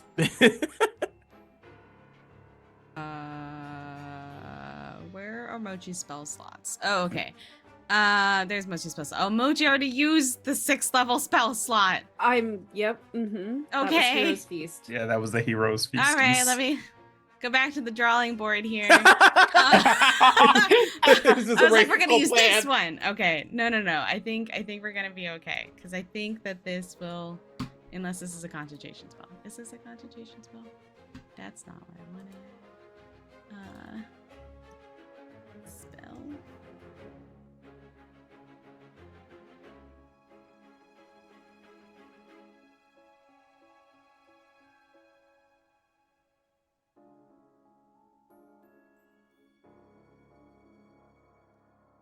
While Shadow is diligently doing that, I'm going to say, hey, check out our custom affiliate link for Hit Point Press, where you yourself can get wonderful things like the Humblewood book, and potentially in the near future, once their Kickstarter is all the way through, get books like Beyond the Canopy, where likely the Night Snare will be featured. Horrifying, You can terrible. always can support their Patreon and get that stuff for free. They've recently introduced Lupin, so you can play wolves and dogs. It does have very good boys.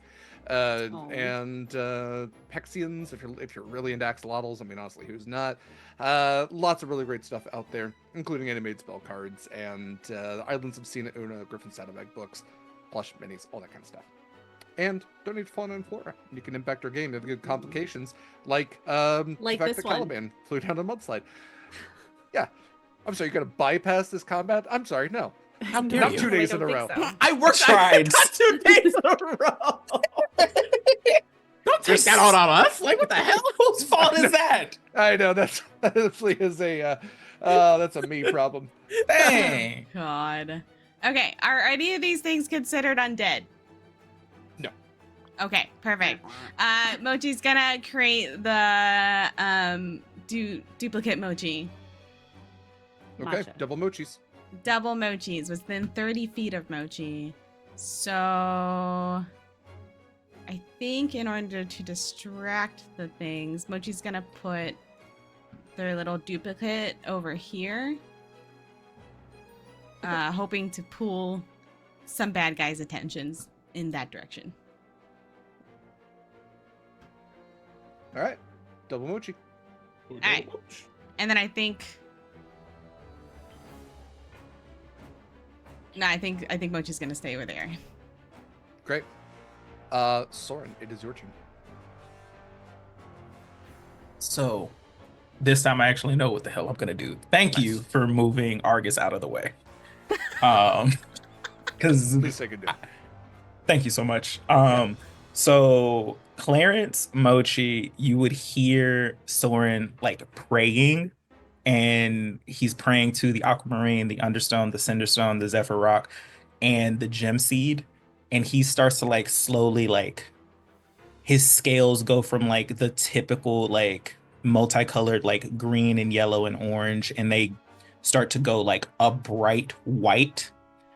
And from about right here to here, you see a hold on, let me make sure width. I need to perfect. A blast of light radiate from him. I am casting Sunbeam. Nice. Aw, yeah. Okay. So, and that is a DC 16 Constitution saving throw for both the hag and this slender thing. Okay. DC 16 con. The sea hag is a +3, but that's only a 7 on the die. Love that for me. The night snare is going to use one of its legendary resistances. No. You're a jerk. Damn it. It's fine. It's fine. That just means it's not blinded. The sea hag is blinded. That's true. Yeah. So, but give me 2 seconds. I have to do a thing. Yeah, you're okay. Beautiful. Math is hard. 45 points of damage to the to this hag here. Okay. And half of that radiant damage will be to the night snare. So 22? 20, yeah. Yeah, we say 22, 23. Yeah. I'll say 23. Sweet. So yeah, if the so Soren is still like shimmering with this little this light. The hag that is on me is blinded though. And with that, bye. So he's just gonna come down and get off.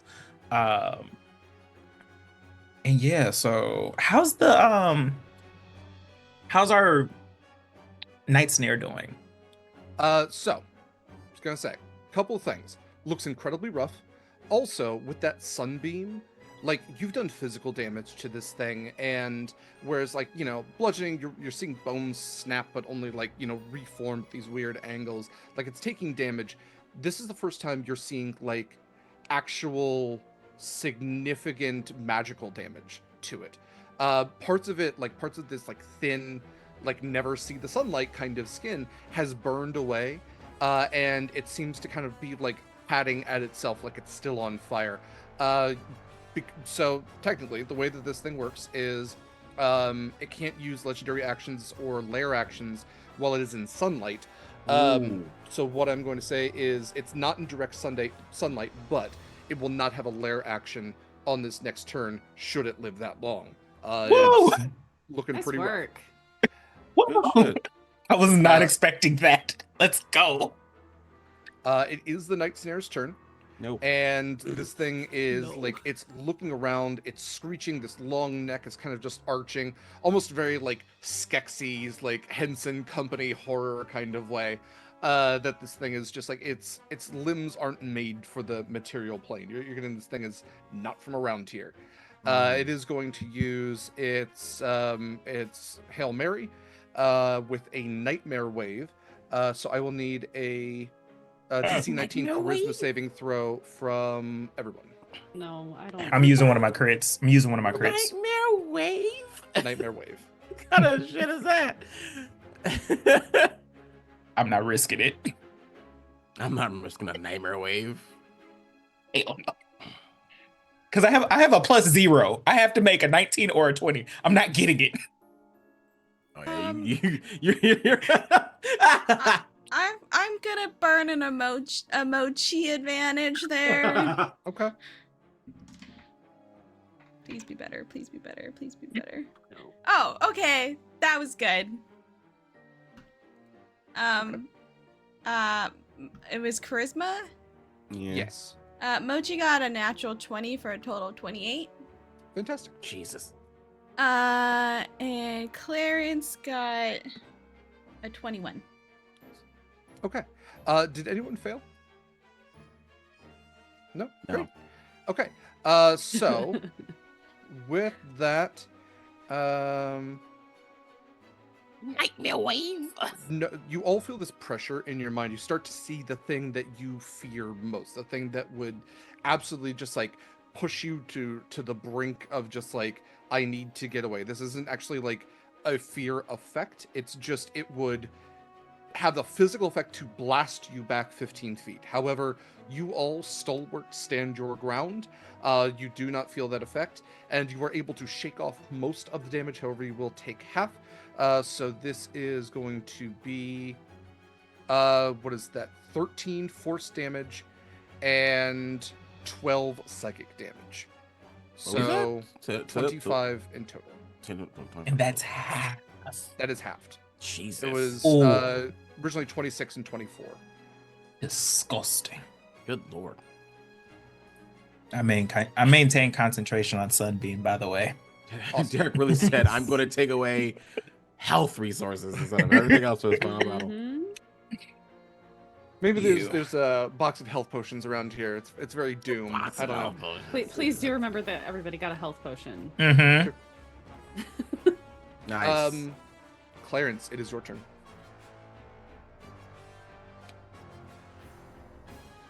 You're muted, bud. Yeah, gotta unmute. You are. Okay. Good job. Whew, golly gee. All right.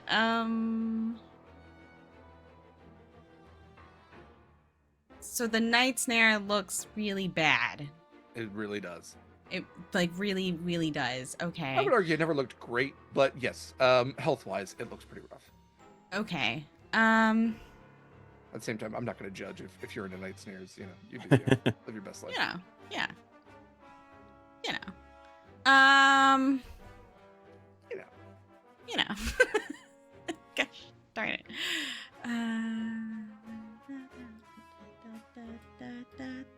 Reading all my spells.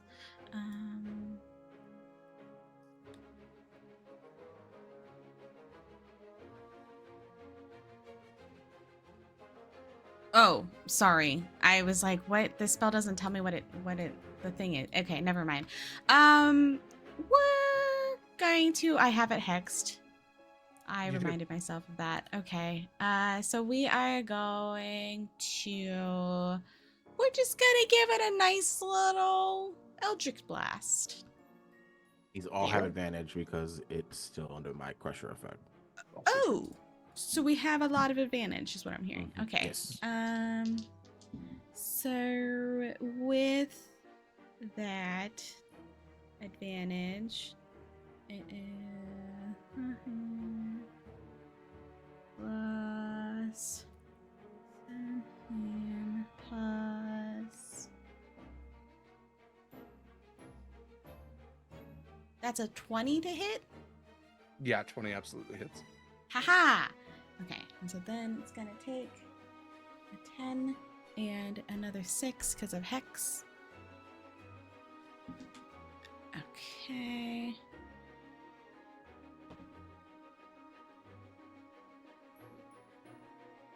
So that's 8 force damage, and that's 3 necrotic damage. So 11 in total. Yes. Okay. How many Eldritch Blasts do you get? I just get the 1 because I'm not at a 5th level warlock. Does it does it have to be Warlock or is it just Magic Cast in general? I thought it was levels in general. That's a good question. Let's take a look. Yeah. Just Because that's also a Piparella question. Is does she get all the blasts or not? Gosh darn it. You know, Shadow has a type which is Bard into Warlock. Piparella's not a warlock. She has Eldritch Blast. Not because she's a warlock, just because she gets it. It does not specify that it has to be Warlock levels. It's the spell creates 2 beams at level 5, 3 beams at level 11. You should get 3, right? You guys are. Yeah. You level 11, yeah. To get Because it just 3? levels like all the Oh. cantrips. My Yeah. heck. Okay. Let that Gatling let's fly, go. baby. Go, let it rain, baby. Goodness. Little Clarence turret. What do Clarence's Eldritch Blast beams look like? Yeah. I'm very curious. It looks like a line of swirling like crow feathers. Oh. I like that. I was wondering if it was Yeah. going to be music. Like yeah, every I time it's was like, Well, it's probably like "Leave it at that, go love," just like that. it's probably some music notes, but more crow feathers. that makes sense. Is this the first time you've used Eldritch Blast? It might be actually. Great Okay, timing. wait, hold on. All right, so we have to add Interesting. our plus, which is 1, 2, 3, 4. That's a 22 on the second Mhm. beam. That's 9 force damage and 3 necrotic, so a Okay. total 12. Mhm. And then the other beam, I'm pretty sure misses. Even with Yes, advantage? that's. Damn. Oh, sugar muffins. Good Okay. job. Clarence, that your mouth. Got it. Language. I can't The believe vulgarity. you say these things like this on broadcast. Oh, Think of the That's- sponsors. That's Think a of the children. 27. I'm getting so many emails. Oh my god. All right, that was a 27 to hit. So that's Yes. 18 or not, gosh, 8 force damage and 6 necrotic damage for a total of 14. 8 was all you needed, Clarence. How will you Hey. Eldritch Blast this horrible thing Pew. back to whence it came? So I think what happens is if bunnies could sweat, Clarence would be visibly sweating right now. Because Mochi looks real bad, just letting you all know that. And then, you know, Cal's super far away and everybody's getting beat on, and this thing is really gross and nasty. So I think like the first Eldritch Blast comes out almost like when like a hiccup catches you by surprise. And Clarence is like, oh, and then the next one comes out with like slightly more confidence, and the third one comes out with just like intense bunny rage. And he's just screaming at this point, and I think, like, you know, the first one hits the night snare, and it's kind of like, and then the third one hits it, and then it takes like another one, it's like, and then the third one hits it, and I think the third one smacks it right in its Exactly. beak. Slow yeah. motion. Yeah, slow motion right in the beak, so it you know, its little skeleton head gets like flipped back as it goes like falling back into the goo, and I don't know, maybe it's like smoking a little bit. Yeah, perfect.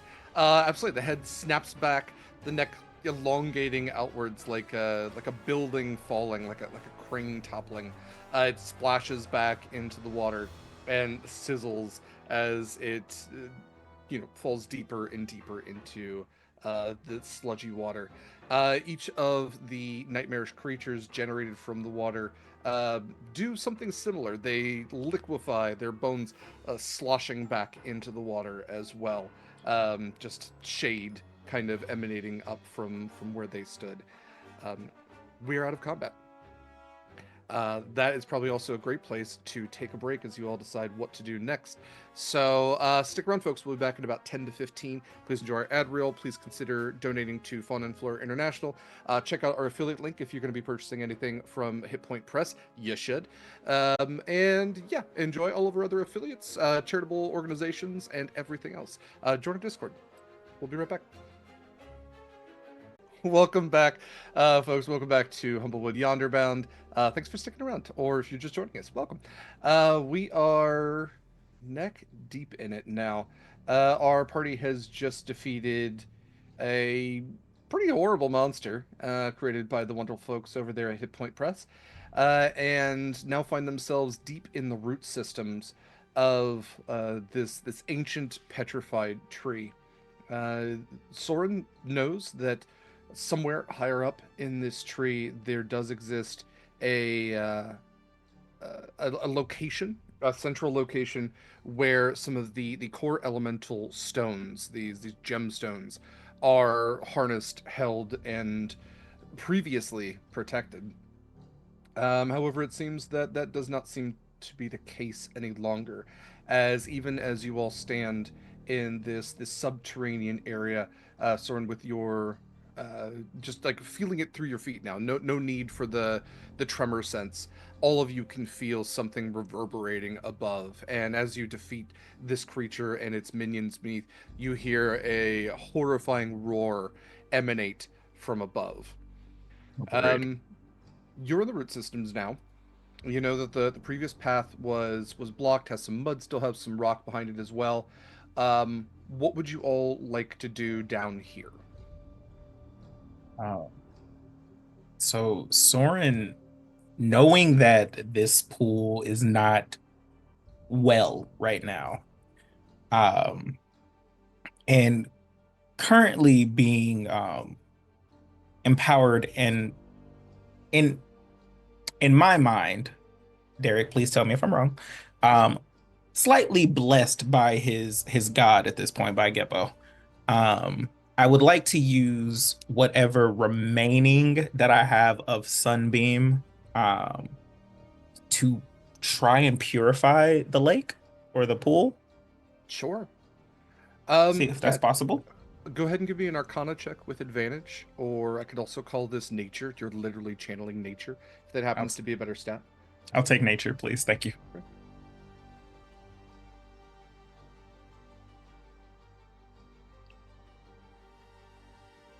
Soren is literally God's favorite because I got a 19 and then a nat 20. Fantastic. Yay! So it's a nat 20 for a 26. No doubt about it. You're able to channel that divine natural energy into this water, and you watch as it sizzles and bubbles. You're almost evaporating out this putrefaction, this decay. You watch as the bones that are kind of floating in it all begin to kind of liquefy, dissipate, and even evaporate themselves. And you watch as the green from the water slowly fades, this murk kind of extending outwards into the ground itself, not corrupting the ground any further, but being absorbed naturally back into it. And you see the water has cleared up quite a bit.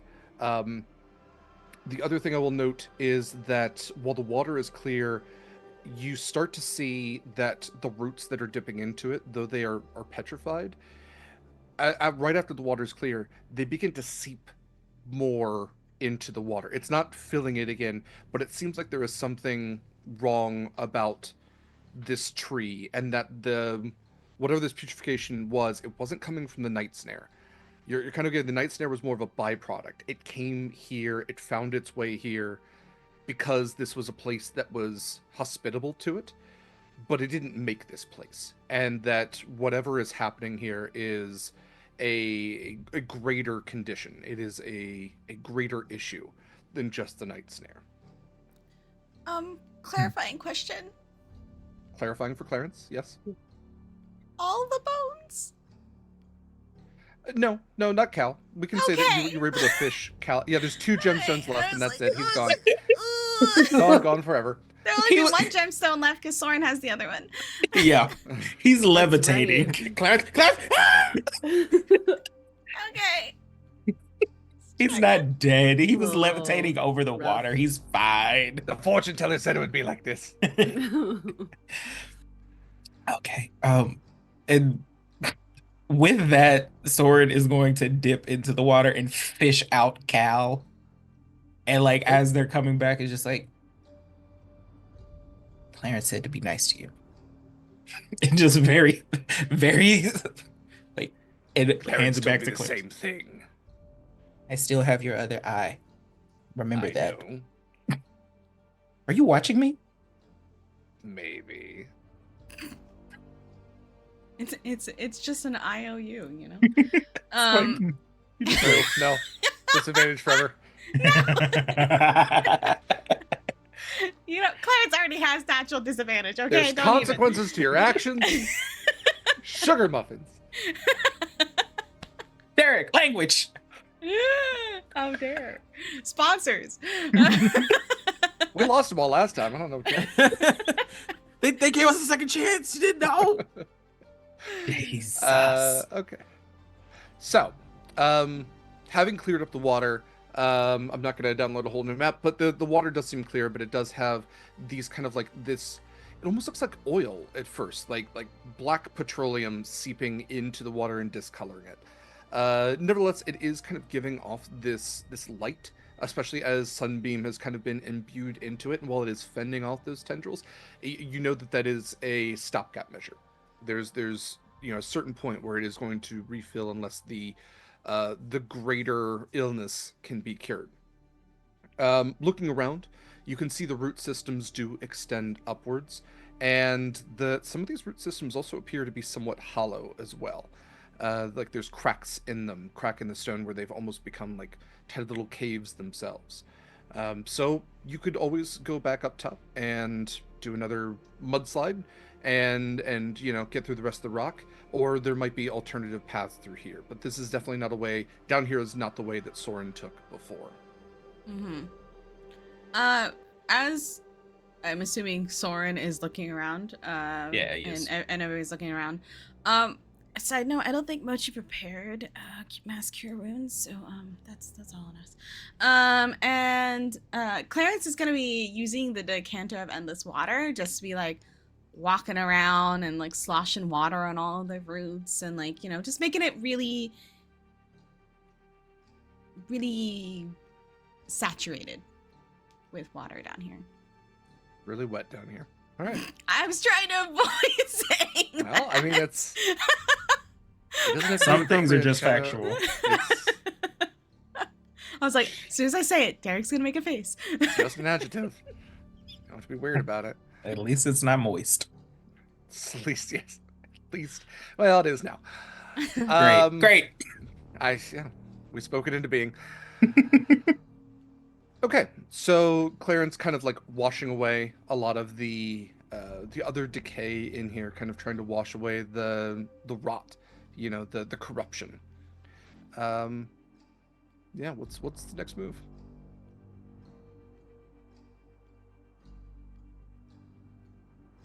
I'm gonna look over to the one whose home this is, basically.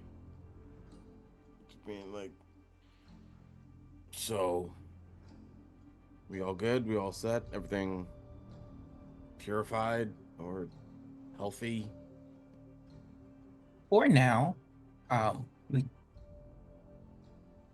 whatever is caused these things to be here, I think it's up there. And like Soren is looking through like these roots to see if there's any possibility of like using them to go up. Yeah.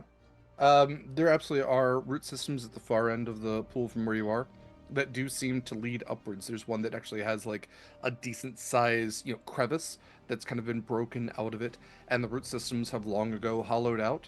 It would probably be a crawl, but it's big enough for Argus, it's big enough for Betty. You'd have probably go one at a time, but very possibly these roots have to lead somewhere. Yeah, because with the roots, like the ones that are still alive, trying to get back to the water, like Soren wants to go to the root of this problem. So yeah, he's gonna start to just motion for everybody to follow him as he shimmies up. Perfectly fine, actually, because sticky paws, and just has a good old time going up the root system. Great. Who was following behind Soren? I think just like 5 seconds of retcon, Mochi would get us all gathered to where Soren's gonna start climbing up, and would be like, okay, all right, get over here, and then would do mass cure wounds on everybody.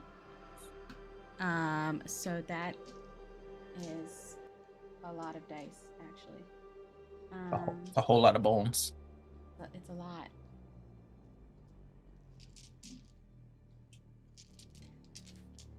Oh, that's nice. All right, so that's 29 points of healing. Nice. You also all do have the option for a short rest, if any of you would like to take advantage of that. Yeah, gotta get those resources back. Yeah, absolutely. Yeah, if we're doing a short rest before we start climbing. Yeah, for sure. We'll also say we're kind of, nearing the end here, depending on what happens next. You all will level up. So you can essentially I always count a level up as a long rest. So if you did want to utilize that, you absolutely can. Absolutely. Level 12 before the It's- final boss so- fight. Okay. Excuse me. So long rest or short rest, or it doesn't matter. You can count it as a long rest. You'll get all the stuff. Oh, okay. Mochi puts up the tent. We all get in. We relax. Yeah. Mochi won't do mass cure wounds if we're long resting. Then that's Yeah, still near the that thing. makes sense. Yeah. Love taking a long rest right beneath the boss lair. Yeah. It's Yeah, great. This is Fine. the They've save been point. waiting for They're what not days? expecting us to be here. This I is know obviously- Diablo's right over there, but This is obviously the safest place for us to take a long rest. Yeah, we can long rest. There's no monsters nearby. They're just upstairs. yes. Just upstairs. And they There's don't a want to whole leave. They don't want to come down floor. here. We don't want to go up there. It's fine. There's at we're least on other one areas. whole floor between us and them. It's a perfectly safe location. This Right, is this how we is- coexist. This is phenomenal. We're doing great. As a gentle reminder, Mochi will still be down one spell slot because when we come away from the long rest, she will cast Death Ward on Yeah. Betty. On Betty. Yeah. Yeah.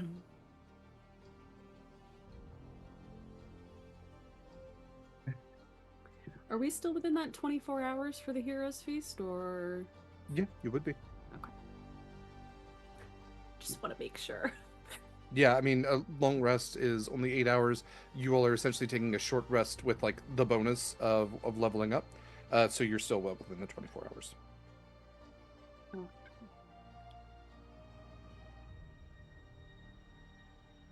Okay. So, with the long rest, then the level up, Soren heading up the root system, who is going to be following? Presumably everybody, but No, we're all go home. yeah. I think Soren and then Mochi. Mochi has a climb speed. So Soren's like sticky, climby, and Mochi's like, I Mhm. could do that. And also like starts crawling up the root system. I think Clarence is just looking between Betty and Argus. I believe Arx is. I'm in the middle of a level up screen. Hold on. I do believe he can climb pretty easily. Mhm. Let's see talents. Gotta look at my features.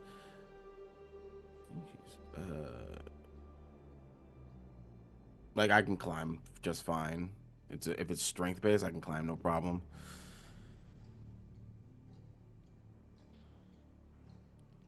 So honestly, he might be behind Soren just to give Soren some physical backup. Why, thank you. If that's the case, then Betty will be at the end. Okay. There's gonna be like pushing on Clarence's bottom, being like, "All right, Betty, I got you. Let's go." I can do it. Thorin has like a very he has casted produce flame, so on his staff is just like a little spot that is burning, so he can see as he's going up here. Perfect.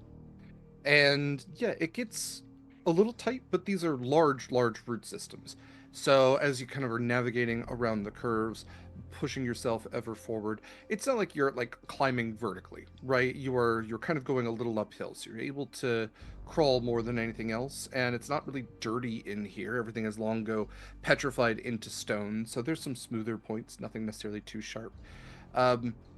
You get to a point, Soren, where you get all the way to what seems like you can't go any further. There seems to be like a wall in front of you, and as you place a hand on it, it kind of just starts to crumble away a little bit, and light begins to kind of peek through. And just like maybe just a little eye out, you would see an antechamber that has lit torches in it that are kind of giving off this white light. And you would definitely recognize this. This is probably you recognize as far as you can remember back, the room before where these elemental stones are held.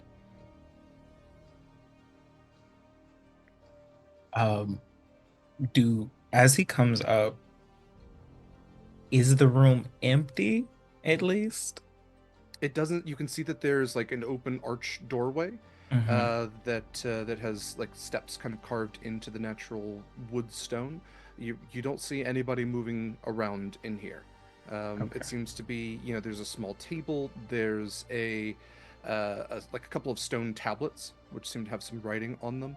Mhm. Um, yeah, you might see a couple of weapons against the wall that probably don't see a lot of use, but nobody else seems to be in here. Not a good sign. Um, should be somebody in here at least, but that's great. Fine, it's fine. We already know where they were dead anyway.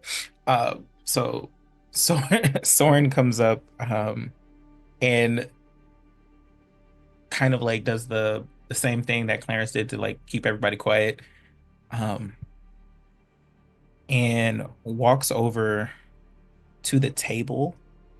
Is there anything like written parchment here, like a log or anything there, or Nothing in parchment. You do okay, see that there are clay tablets that seem to list the archdruids, the stone speakers, as well as the other like leaders or um, head, elemental experts, whoever would be the equivalent of a stone speaker got for it. the other tribes, are all Okay, kind of listed there, and it seems to be a record going back several hundred years. okay. So just like looking around and everything and starts going towards the door. He does like a little quick prayer and like pushes open one of the doors ever so slightly Mhm. just to mm, before he touches it. Just because my child is he's doing things, he's just moving.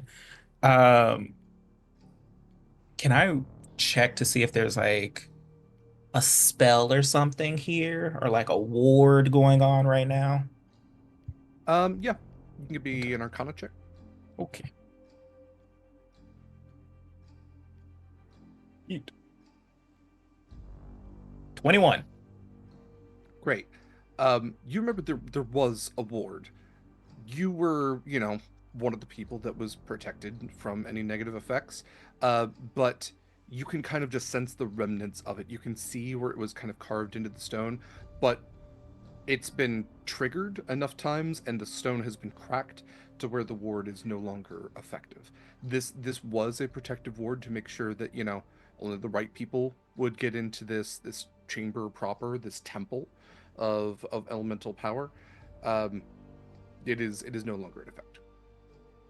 Um, when Soren sees that the stone is cracked, he's gonna turn back towards everybody. Um, so I'm not sure what is on the other side of this, but I'm pretty sure it's probably gonna be a lot worse than the thing we just fought. Um, there were wards here that were supposed to keep people who weren't supposed to be in there out, and those are gone now. So there's no telling what's on the other side. You guys don't have to you guys have already done a lot. Um, I don't want you guys to get hurt. So if you don't want to stay, I get it.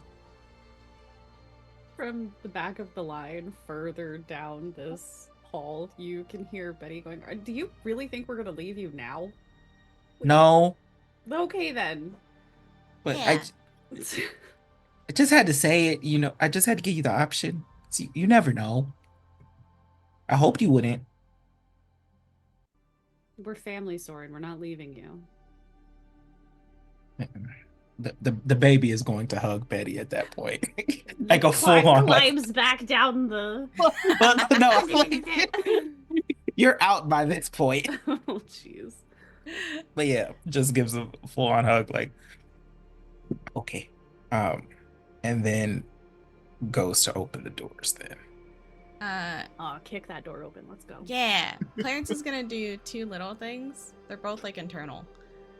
One, Derek, I think you mentioned that this tree is similar to the Humblewood tree.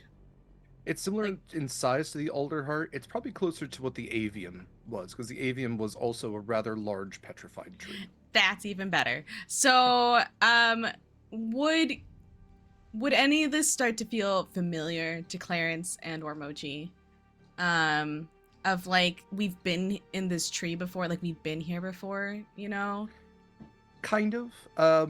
Less ostentatious than the Avium. The Avium was basically like, hey, this is a wizard college. We need to like keep up appearances. It's basically a big stone castle that used to be wood, but we can like put like bright colors on it and vivid blues and golds and like, a level of, like, oh, you don't go to the Avium, I go to the Avium. Have you been taking classes here? Kind of thing. So Yeah. this is much more like, hey, we found a tree. And this tree is a good place to keep things because it's really tough. It's tougher than lots of other trees. But also, nature's perfect the way it is. We don't want to change nature too much. We might add some stairs here and there just to make it more accessible. But, it's a tree. It's a rock tree. Yeah. Rock trees are neat. Rock trees. All right. And then the second thing is Clarence is just gonna mentally reach out to Cal. Cal, how's that big evil feeling? Well, you got at least got rid of the nightmare part, so and you all do feel that. You feel like that grip of fear it's lessened. It's dissipating. But you can hear the storm thundering above, even as it, vibrates, as it reverberates through the stone around you. The magical storm is not gone. But I think that was just a precursor, an appetizer to the greater meal we're going to have to choke down here. Well, But I'm not going to leave your side, Clarence, no matter what. okay. Well, first off, I hope you're hungry. Second off, remember that not only are we here to save the Tangle Wilds, but we are also here to save our team. Yes. Okay. So, unlike downstairs, it might be necessary for you to use some of those really cool powers that I know that you have, and that I think you're a little scared to use now. But I think it's okay to use some of it in order to save those that have now called us their family. That's fine, Clarence. I just want you to be aware that anytime I use, we're sharing an energy pool, and anytime that I'm taking a big gulp out of that pool, it gives you less to pull from. But should you need my services, I'm trying not to do weird, dark necromancer things.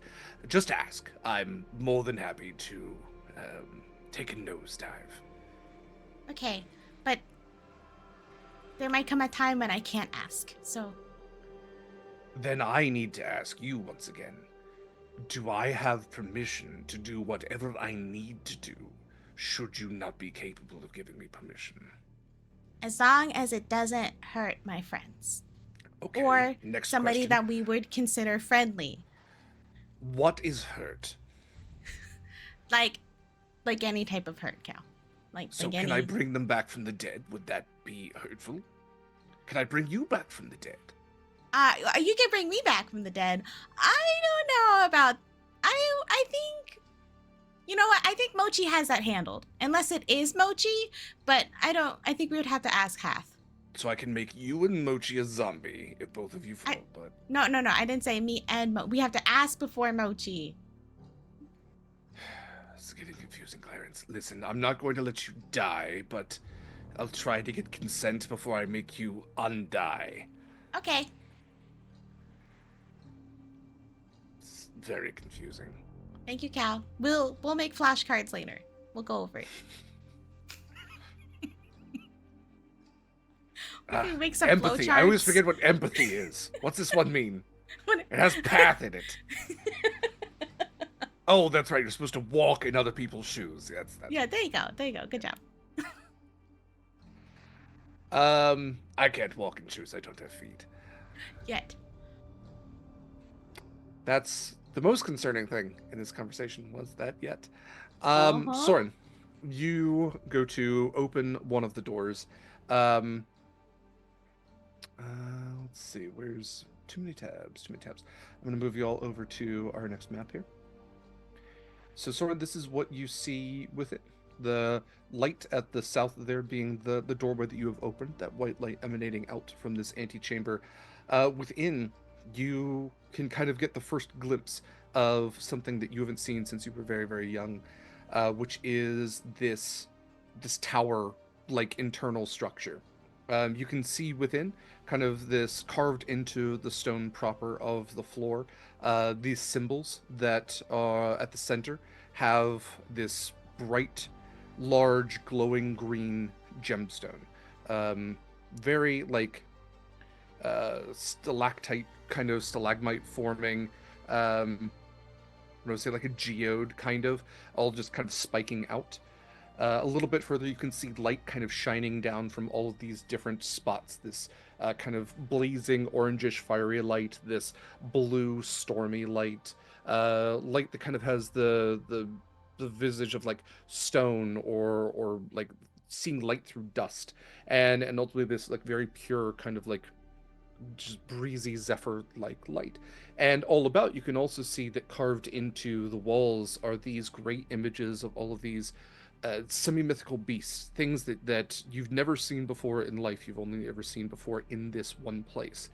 And they are all glowing here with this energy that is channeling upwards through them as they're kind of casting this like this tealish green light downwards everywhere. So it is not necessarily bright in here, but it is enough to see well enough. And yeah, like I said, you can kind of see through the doorway. Go ahead and give me a perception check as you look through. Absolutely. I'm also gonna add just like a smidget to that, because the way that things are, and the way that the stones exist for everybody in. Okay, that's a nat 20 for a perception check, so that's a 25. But for Soren's people, the way that we view the stones, they are said to be the scales of the amaranthine Gebo, who is the Tilia god. And that is where we draw all of our power from, which is a reason why Gebo is very prominent to Soren, because their people, being the Tilia, are the ones who are basically directly connected to Gebo. So yeah, this is a lot for him. He's just a little guy. And yes, scales, pillars, cornerstones, they each emanate light upwards and out. They seem to contain a lot of arcane power to them. No check needed, just you can feel the sheer amount of energy coming off of them. I think the other thing you notice is that the blue, I guess the whitish kind of one up there at the top is missing a chunk off of it. It seems like there has been a piece of it that has broken off with that check. Otherwise, looking in, the light is all kind of being cast about. You don't see any movement here. You don't see any obvious shadows. It seems eerily quiet in this space.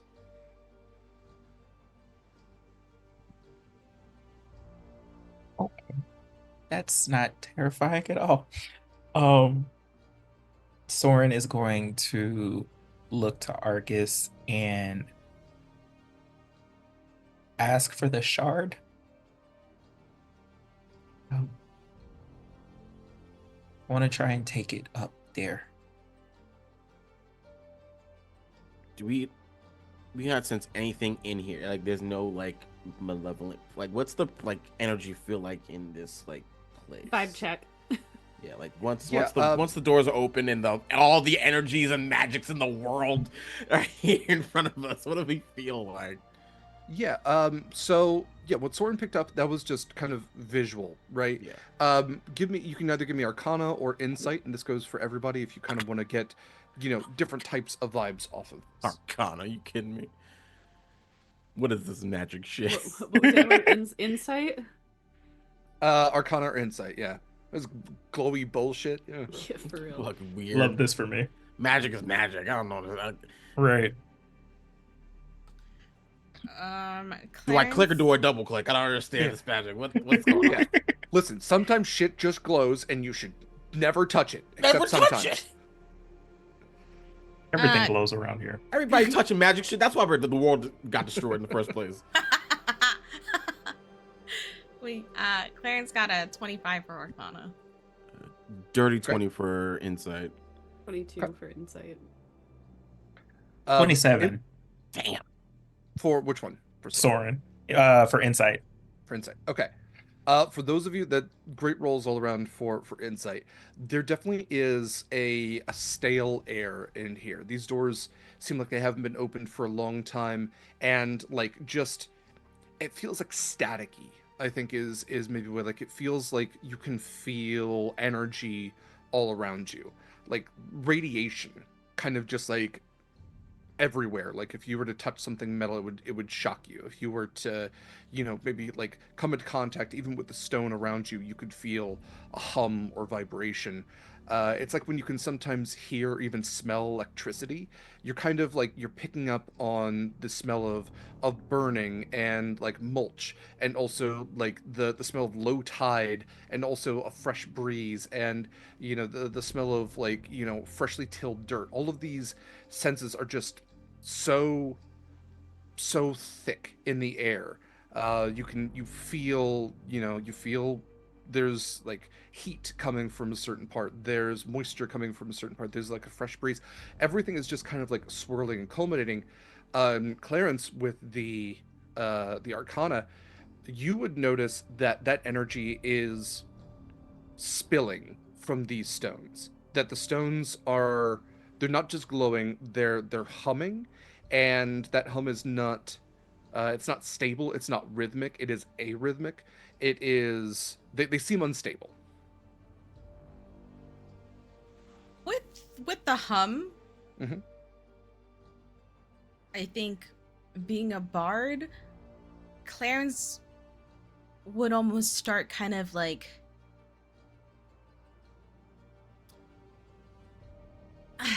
like humming Trying with to match pitch? yeah, like, well, not like matching pitch, like matching like the hum, like matching like the rhythm of it, and trying to analyze and find like what is wrong with that rhythm. Like Clarence knows music, Clarence knows the rhythm of the world, and or parts of the world at least, and so finding like, besides like a piece that's missing, like what is making it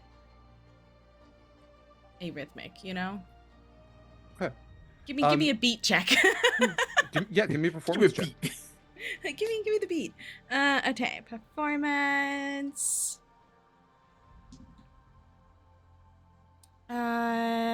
That is, because we have double of that. So that's an 18. Okay, Clarence, what stone do you think you're closest to? I mean, we just walked in, so I think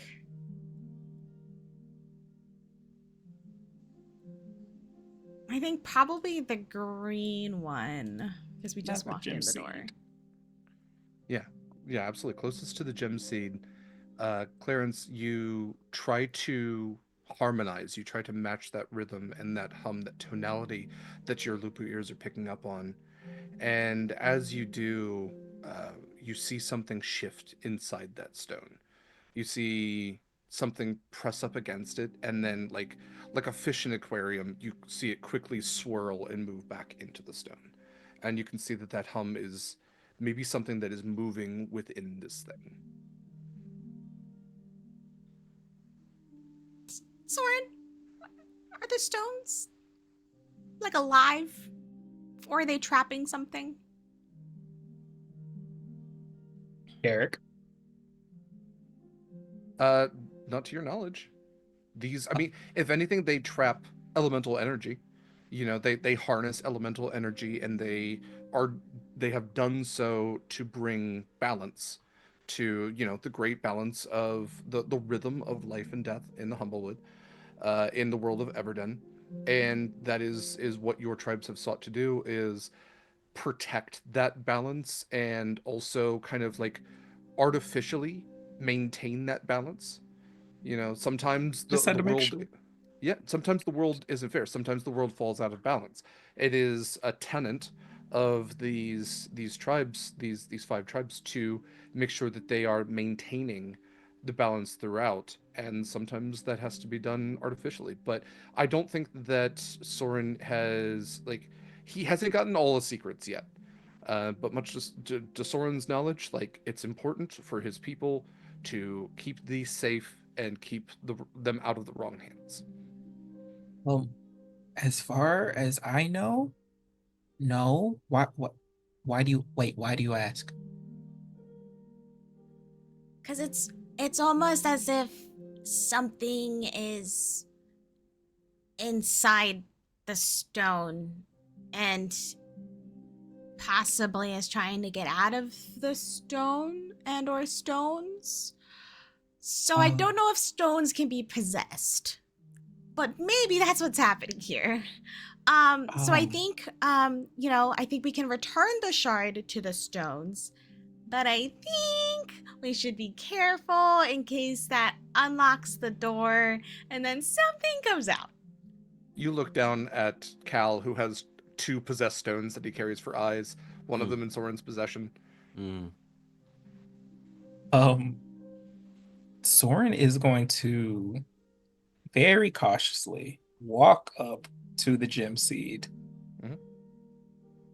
and peer inside of it to see if they can see anything that might be warbling inside of it. And Clarence is gonna keep doing the humming thing. Okay.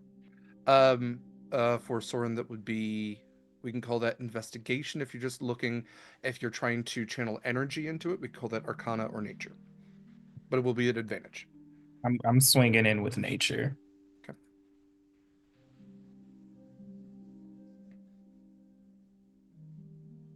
I was hoping I would keep above the 20s, but dirty 20. I'll take it.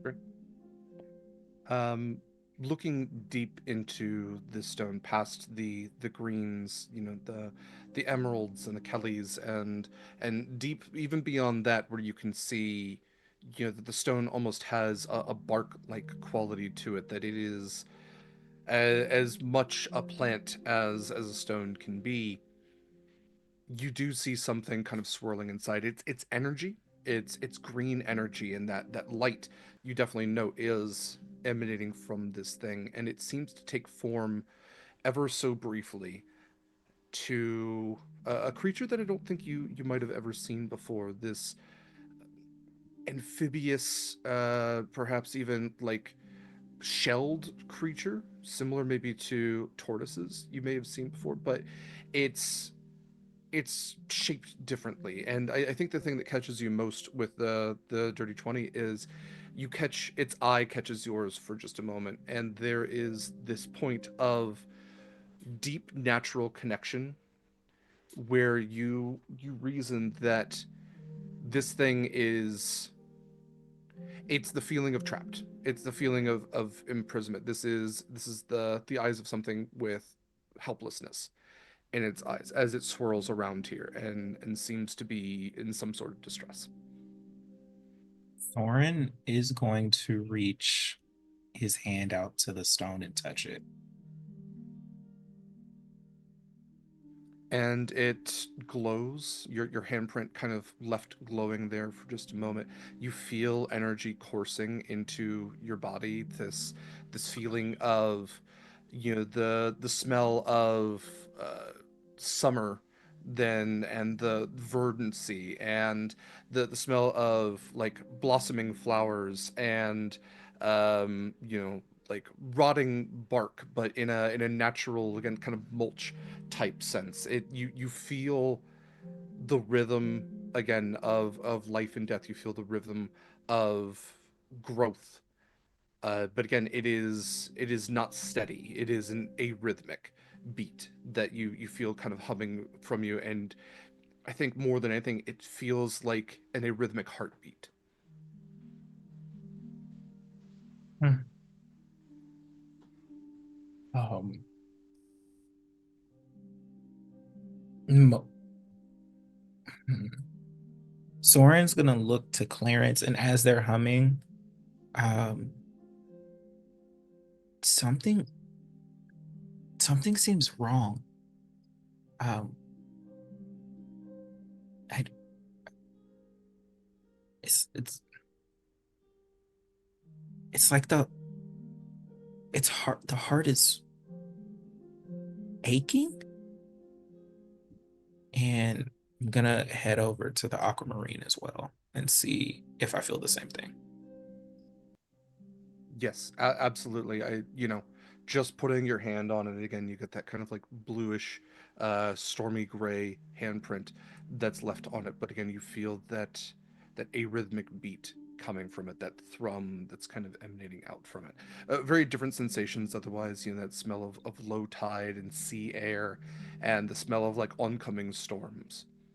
Does it feel like a malevolent presence is being held behind these stones at all, or is it just sad? I think holding with the check that you had before with nature, this is a feeling of depression more than it is malevolence. Okay.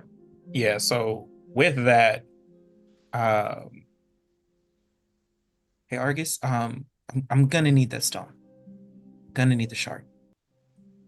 Argus is gonna take it out, and you sure about this? Think so. I think so. Following your lead, and we'll hand it to you. Then holding this giant giant stone for him. It's like touches the cinder stone on the way up. Um, touches the understone on the way up, all the way up, going to the Zephyr Rock. Yeah. Clarence the falls Cinderstone- behind you. Yeah, I think we're all following along at this point. Yeah, Just nice collective effort. thank you. Yeah, the Cinderstone, definitely warm to the touch. The Understone, colder, maybe even like leaves a little bit of residue. And finally, the Zephyrstone, where you kind of feel like almost this breeze kind of swirling around it. And kind of just talking to the stone. I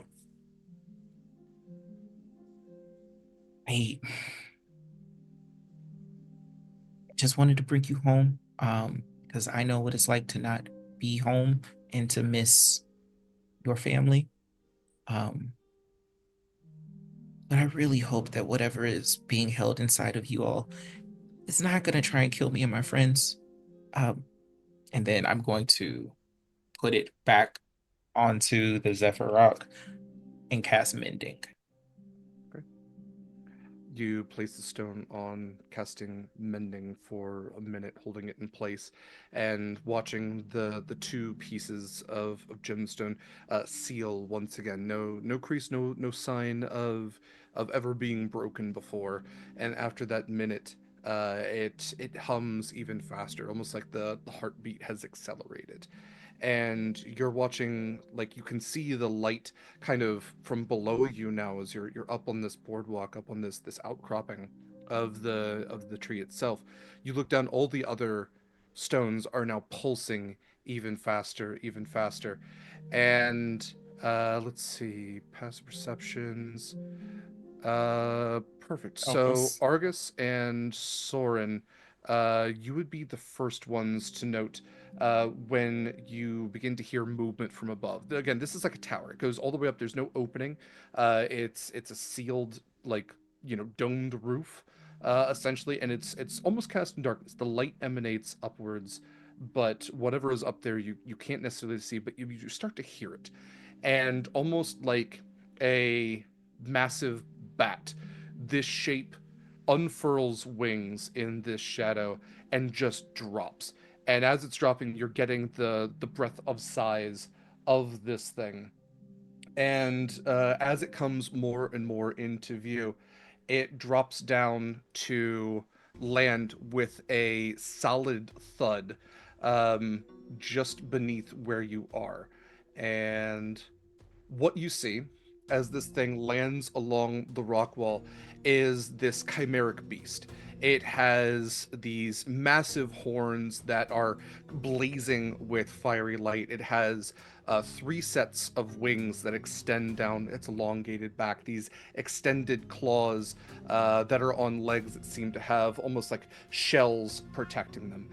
Its tail extends outwards into 3 different tentacle-like shapes, which are all kind of whipping and cracking as they break the sound barrier behind it. And its whole body seems to again kind of have like these little stony kind of spikes extending out of it.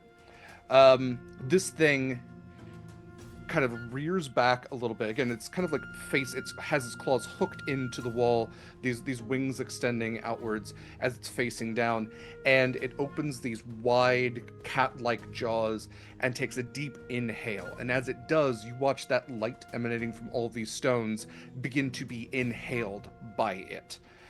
And as it inhales, it lets out just horrifying roar, this unearthly, just cataclysmically chimeric roar, mixed of voices that were never meant to be heard on the material plane. And as it lets that roar out, its head snaps backwards to all of you. And when we return next time, we will roll for initiative. Yeehaw. Oh boy. What the hell? What the heck in heck? Thank you for joining us for another episode of Humblewood. This was our penultimate episode. We will have our finale next week. Thank you to my wonderful players. Thank you to Eva for running production, and thank you to Mikyl for doing the artwork. You can find all of Mykyl's stuff primarily on Blue Sky right now at MIKYL SANDVAL Sandoval. Mikyl Sandoval. Sandoval. But you can also join our Discord and see his art there. He has a designated art channel. We're going to go ahead and go around, have these lovely people say about a little bit more about themselves, and then we'll do some channel stuff and wrap up for now. But do stick around because we have something just shortly after this. But for now, Shadow, if you don't mind starting us out. Yeah. Hi, I'm Shadow. I she her pronouns. Find me ever relevant at Shadow Sylvia. I have been Clarence this session and definitely next session. But who knows after that? Just being honest. If you want to find me in other places, come back on Tuesday. It's Gate Night. We play Baldur's Gate 3 with I'm there with Derek and Lady Dame, and shenanigans ensues. We are starting Act 3, so that's super exciting. Otherwise, just follow all my links to find out all the things that I'm doing. I am part of the admin team over at Roll D5. We specialize in playing indie TTRPGs. We're rounding out March, which is our punk month. We have, I think, 2 more streams left. One is tomorrow and one is next week. I think tomorrow's Surreal Punk, so tune in for that adventure. Otherwise, April is Mixed Signals month. I am doing a couple things, or a few things that month, so just keep an eye out on all the schedules and everything. Amazing. I highly recommend checking out the application for Roll D5. I myself have applied to a couple of those. So yeah, do yourself a favor. Next up, we have Liz. Hello, friends. I'm Liz. I have been Betty, and I will definitely continue to be Betty until next week, at least. I guess we'll see what happens after that.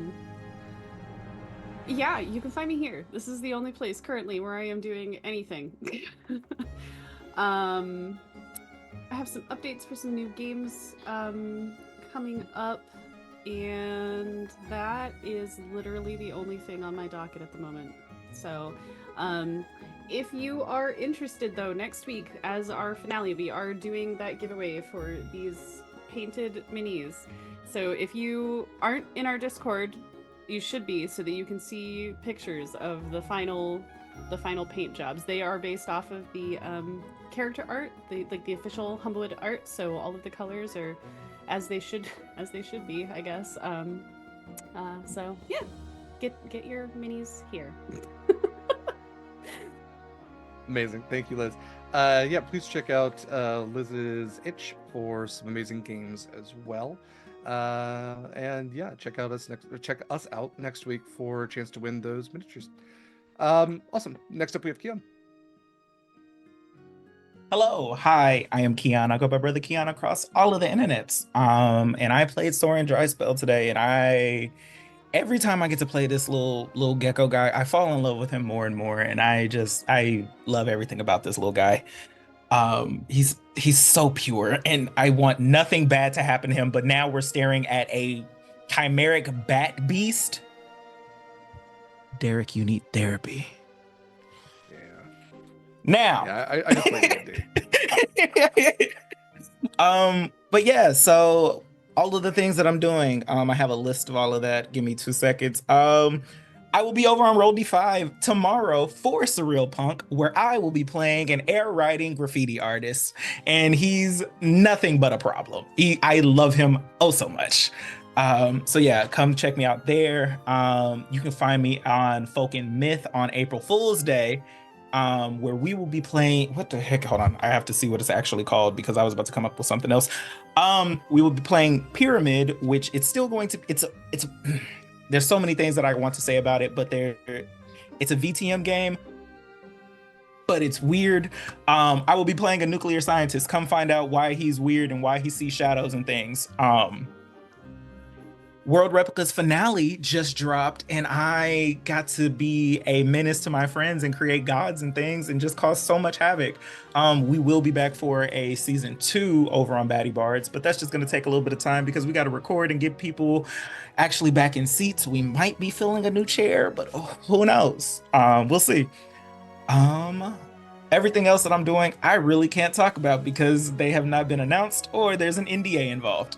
Other than that, the Plot Armory's launch has been postponed because my life has been crazy. But I promise you it will be coming whenever I have like the spoons and ability to actually push it the way that I want to. It will come out in full fruition. And also this time I get to, if I do things right, there might be a nice little partnership that I'm looking at, and you know, we might be seeing it some places, but who knows? We'll see. But yeah, that's me. Awesome. Yeah, you know, we'd be interested over here. We're just saying. Super excited that you have NDA stuff. That's always such a cool and frustrating thing. It's like, oh, this really cool thing that I'm not allowed to talk about legally. Next up, we would typically have Anniek. I will say that Anniek is our matron of horror around here. Once Humblewood wraps up, Anniek will have some games out, so you can check out our Discord first, our social media second for some applications to some of those. And you can find Anniek on social media at Anniekster. It's just their name with, I guess, an S-T-E-R at the end. So yeah. Last but absolutely not least, we have Christian. Hey everybody, hi, my name is Christian, aka Fluffy Goomba, all over the internets. I'm I'm award-winning TTRPG performer, educator, and event coordinator here in the space. And I have been your resident Swift-Strig Scofflaw fighter, Argus Ironclaw. Don't take me away from my wife, Derek. Please. I just got it back. Don't let this monster take me, otherwise my wife will not be happy, and I'm sure that's a BBEG on itself. Absolutely true. Yeah. Yeah, no, I play her, so I'd have to beat myself up. Yep. Awesome. Yes, and again, massive congratulations to Christian for being an award-winning TTRPG creator and player. Speaking of that, Crit Awards are coming back around. We will have some suggestions for maybe some Sword and Key stuff you can nominate. Obviously, you don't have to, but it's always appreciated. We do try our best. So check out our social media and our Discord for that here in the near future as well. And please vote for the Crit Awards, regardless of whether you vote for us or not. Please vote. There's some really great creators out there, and they deserve recognition. Awesome. Well, for me, I am Derek Sword. I use he, him pronouns. I am the sword half of Sword and Key. I've been your GM for this game and many games, and I am just so very fortunate to have played these wonderful people as consistently as I have. It is one of the better things that I get to do in my life is spend time with wonderful people such as these. To see more of Sword and Key stuff, you can check out beacons.ai/Sword and Key. You can see the top link is our Twitch. If you're watching us on Twitch, you can ignore it. You're already there. But give us a follow while you're here. The next thing is our Discord. You can be a part of our community, hang out with cool folks like these, talk about games like this, or tons of other stuff with tons of other people. We've got a really great community that I'm very proud of. The next thing is our social media. We have Instagram and Blue Sky. Give us a follow if that happens to be your cup of tea. We are not using Twitter right now. Next, we have our affiliates. We have some wonderful affiliates, including the makers of Humblewood, Hit Point Press. So if you are looking to get a copy of Humblewood, and honestly, any of the other amazing things they have there. They have the Griffin Saddlebag books. They have, again, plush. They have music licenses. This song that you're hearing right now is the Humblewood theme that is licensed through Hit Point Press. And you can also find, minis that like Liz had there, the official minis. There's tons of games. There's free stuff as well. But if you're going to get anything, check out our affiliate link if you do. We're also affiliates with Long Dog Dice. You can get a custom dice set or any of the other amazing dice sets that you can see in the shop right now. Honestly, some pretty incredible stuff, and Jen does pretty amazing work. You can check out their social media for a dice set that I might be getting in the near future here. It's the blue and copper one that I'm very, very happy with. And Jen's also been guesting on Horizons Call lately, so if you want to see them as a person, fantastic human being as well. We're also affiliates with Eldritch Foundry.